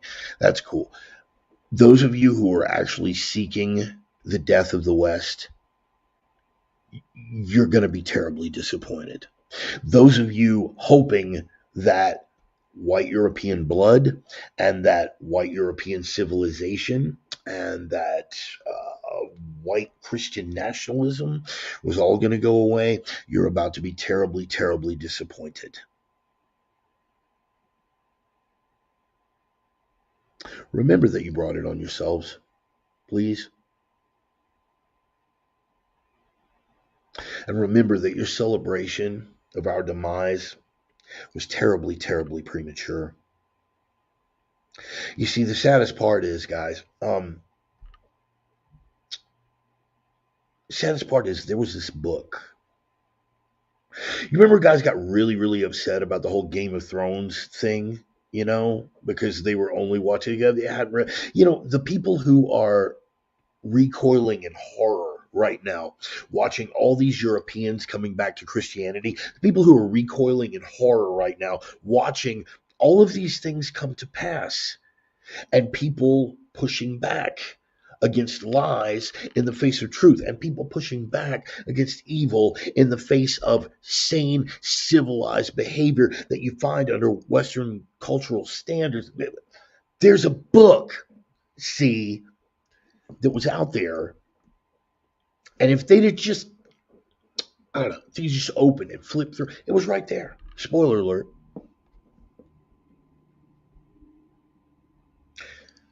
But don't tell them. Let it be our little secret. That's not true. I'm going to tell anybody who's listening. I'm going to tell anybody who's listening. I'm going to bring home anybody that can be brought home. But we've got to get comfortable laying it out in terms that make people uncomfortable. This is not a difference of opinion. This is not agreeing to disagree. This is not your truth, my truth. This is good and this is evil. We've got to get comfortable using words like that. We've got to get comfortable with moral absolutes. We've got to get comfortable making people uncomfortable. Of using words like evil, of using words like degeneracy, of rejecting concepts like cultural equivalency, of rejecting outright lies like, at the end of the day, we're all really the same and we want the same things.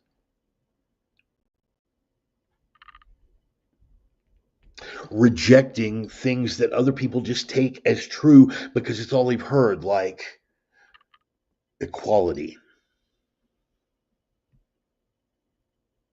melting pot, nation of immigrants, diversity is our strength. We've got to get really comfortable making people uncomfortable and rejecting lies, no matter how many people continue to profess them as truth.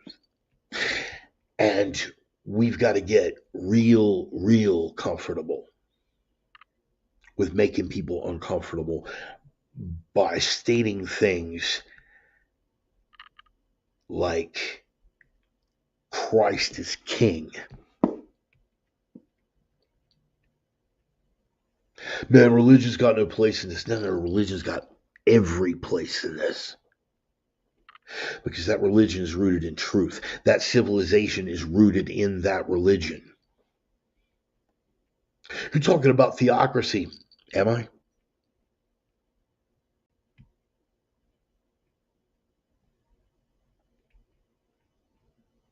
If we don't have our faith, we have nothing. If faith shouldn't have any place to that, tell that to the people who are seeking to destroy the West. Because those are coming from two camps. Okay? One is outright based in religion, talking about Islam. That is 100% based in religion. And the other is globalism, where the state is your religion.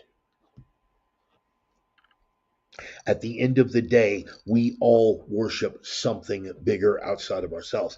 At the end of the day, we draw strength from something bigger outside of ourselves. I don't have any problem looking somebody in the face saying, I draw my strength from Christ who strengthens me. I take solace in the fact that I have a peace that passes all understanding because of Christ who strengthens me. I have no problem saying to people that yes, Western civilization is God's highest expression on this earth. And what holds it together are those cultural factors that get down to what? The faith of being able to profess that these things are good, these things are evil. And if that makes you uncomfortable, we probably don't have anything further to discuss. Because the fight is not coming, the fight is here.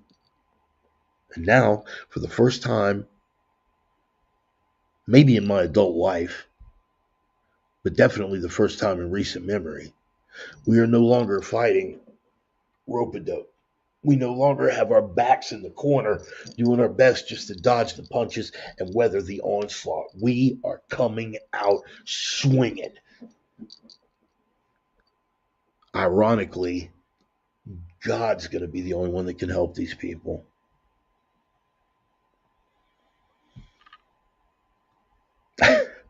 The one thing that could possibly save them from the righteous fury that is coming is the one thing that they refuse to believe based on what they intended to destroy. Beautiful irony. Mysterious ways, I've got your mysterious ways. It's already begun. We're past the tipping point.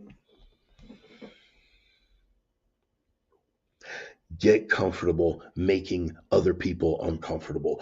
Get comfortable with speaking truth. Get comfortable with being on your knees with your face in some scripture.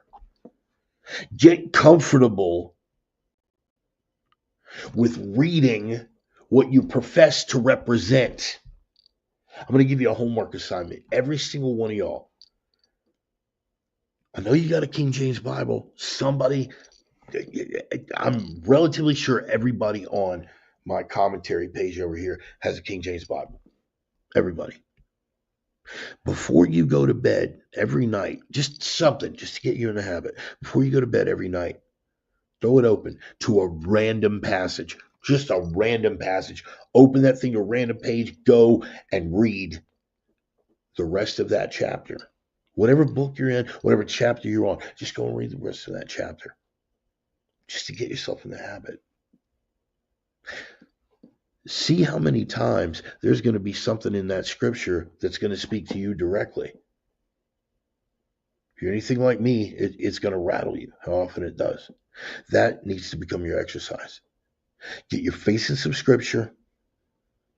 Get more comfortable paying attention with what's going on a spiritual level than what's going on a physical level. Keep yourself prayed up. Ground yourself in your faith. Ground yourself in the Holy Spirit. And don't worry. Don't worry about all this other stuff. Are they going to kill Trump? Yeah, they're going to try. Are they going to do this? Yeah, they're going to try. Are they going to try to pass this? Yeah, they're probably going to try. It doesn't matter. It doesn't matter. 365 times in the scripture. Be not afraid. And now that we're actually seeing the progress, and now that our back is out of the corner, and we've got those hands working again, we've got even less to be afraid of.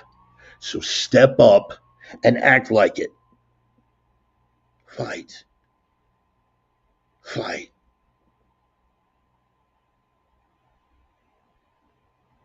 Earn it. Earn it.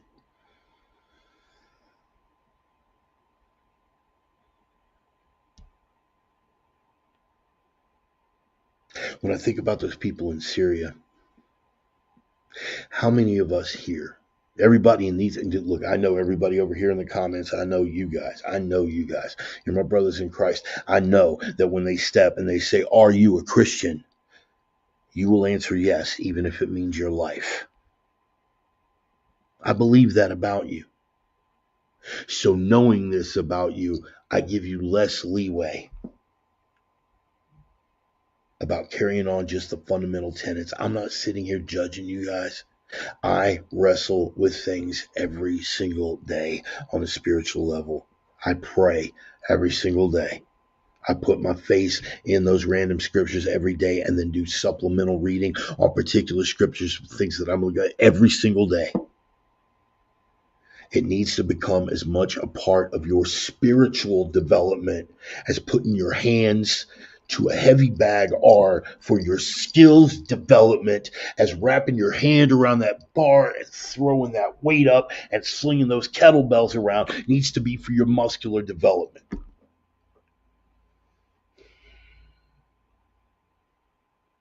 Because the fight's not just going to be here.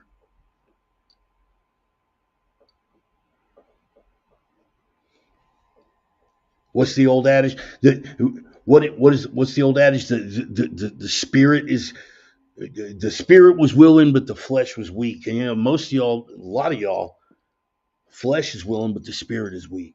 You got to get them on balance, people. You got to get them on balance.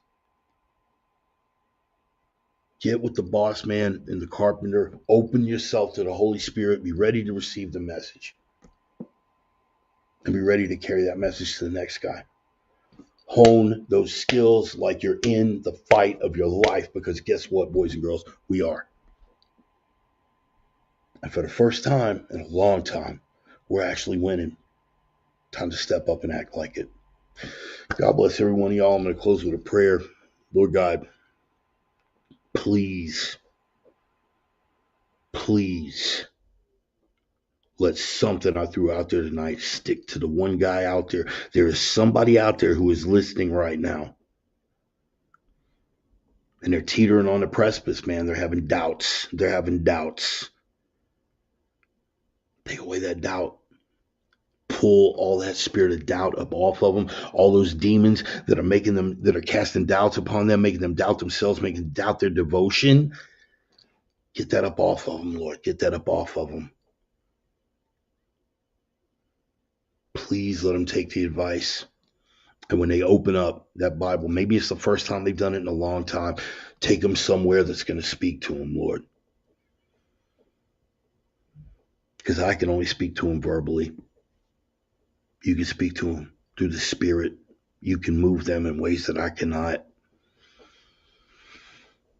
All I can ask from you, Lord, is to make me a more efficient vessel, a more effective vessel for delivering your will and your word. If I'm making people bristle, good.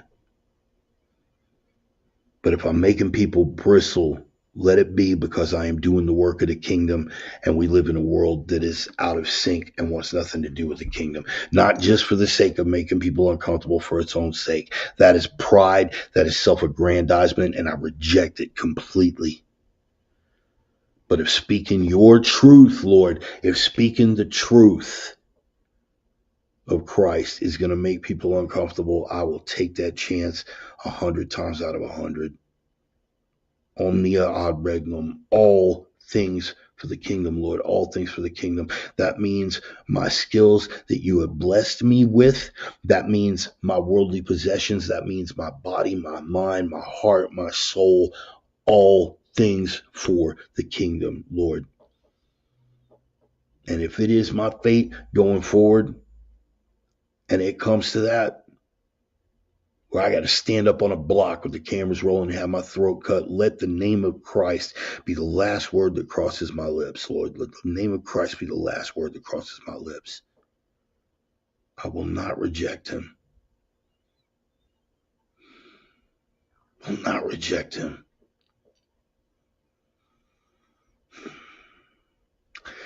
And Lord, let me get comfortable making myself uncomfortable. Learning how to crucify my flesh for the sake of the kingdom, learning how to push away from things that are no good to me because it's stuff that my flesh is craving, that my spirit wants no part of. Help me to keep my discipline, Lord, whether that's from reading the scripture or throwing my ass under some iron, building those strengths that you've given me for the kingdom, Lord. Crucify the flesh and give into the spirit. And any of the things that are troubling me, those things that are giving me hesitation, those things that are, we lay it down, Lord. That is not my burden to carry. Put down the bricks, pick up the cross. Put down the bricks, pick up the cross. Lord, I got some good people out here. I got some good people out here. You have blessed me with a gift to speak to these people. They're here. Gift them with some deep insight when they go to open that Bible tonight. Any of my boys who are out here hurting, Lord, please be with them. I won't ask you to alleviate their burden, because the burden that you're putting on them might be the very thing that is shaping them. But what I will ask is that you give them more steel in their spines to face that burden and to carry that cross.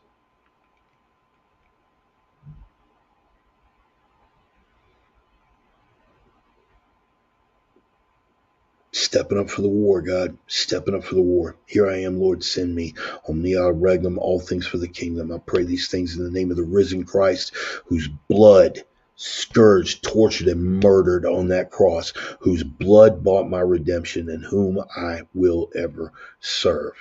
Amen.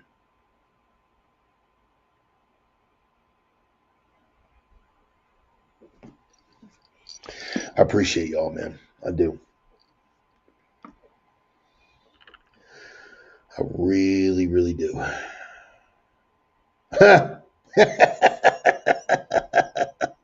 Yeah, I did kind of say that, huh? Yeah, I did kind of say that. Best of intentions, right? I love y'all. I'm gonna close it out, man. Thanks for hanging out with that crippled old man for a couple hours on your Sunday night. I love y'all, man. Thank you very much. Pass around that digital collection plate. I'm on PayPal, Cash App, Venmo, all that good stuff. If somebody wants to kick me something down, that'd be beautiful. But I understand, at least for the next 12 hours, we're still under a Biden Harris economy. It feels so good to know that that is about to end. Anyway, man, we're going to go out with some clutch. Fortunate son. Appreciate y'all being here, man. If you want to kick me down something, that's beautiful. If not, man, share it with somebody, man. Share the replay, share the link with somebody. If you got your own social media page, pass it along. Somebody else might get it. Let them know, man. Fat, toothless, crippled crane operator with some opinions, ranting and raving for a couple of hours every Sunday. Maybe they'll find something out of it. Phil, I didn't even see you back there, man. Phil, I didn't see you. Thanks, brother. I'm glad you made it out. Glad you made it out. God bless you, man. Hope you're doing well. Anyway, guys, here's what you can do. You don't even have to. I mean, you share it on a social media platform. Here's what you can do, not just for me, but for yourselves. Stone, if you're still here, we already know. Hashtag live the three, man. Live the three. Live the three. Three prime directives, guys. You guys already know. You probably recite it by memory right now, man. The three prime directives, yes, sir. Rules to live by on planet Bart. Rule number one: signal and noise. The signal to noise ratio with modern cultural communication is all messed up. The noise, that's the distractions, that's the lies, that's the fog of war, that's the things they put in front of you to keep you confused. You've got to be the signal, that signal of truth to get through the noise of the lies. You've got to be light in the darkness. Rule number two: you got to carry that light through that long-lasting darkness, man. You got to shine that light. They'll try to bury you with the darkness, make you think there's nothing left but darkness. They'll try to emasculate you, demoralize you, dehumanize you with the darkness. You've got to not just carry the light, but to be the light and punch that light through to the other side. Because there's some people on the other side of that fog that are wrestling, that all they need to see is that light. You got to be the one to give it to them. They can't see through the noise. You got to be the one to give them that signal. Which brings me to the third rule, the iron rule, the most important rule. Rule number three: strength in a world full of weakness. And I'm not just talking about this kind of strength. This is important, but it can't just be here and here. It's got to be here and here, and sometimes here. You got to find it, man, because without that strength, none of the rest of it matters. Without strength, you won't have the endurance to carry that light through the darkness. Without strength, you won't have the punch to get that signal through the noise to the other side. There are people on the other side of that fog. There are people on the other side of that noise that are counting on you, man. And without strength, you won't be able to carry the light. Without strength, you won't be able to punch the signal.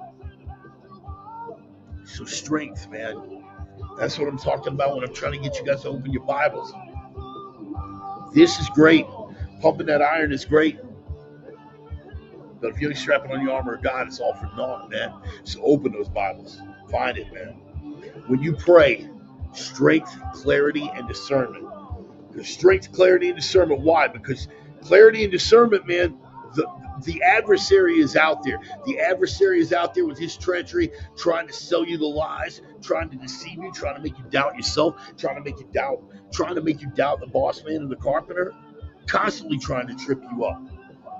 So when you pray, strength, clarity, and discernment, so you can see through the lies of the deceiver. Carry that signal, carry that light. God bless each and every one of y'all, man. Take care of yourselves, take care of each other. I love y'all, man. God bless you. God be with you. Boss man's got the plan. Carpenter's got your back. Don't ever doubt it. God be with you. See you next Sunday.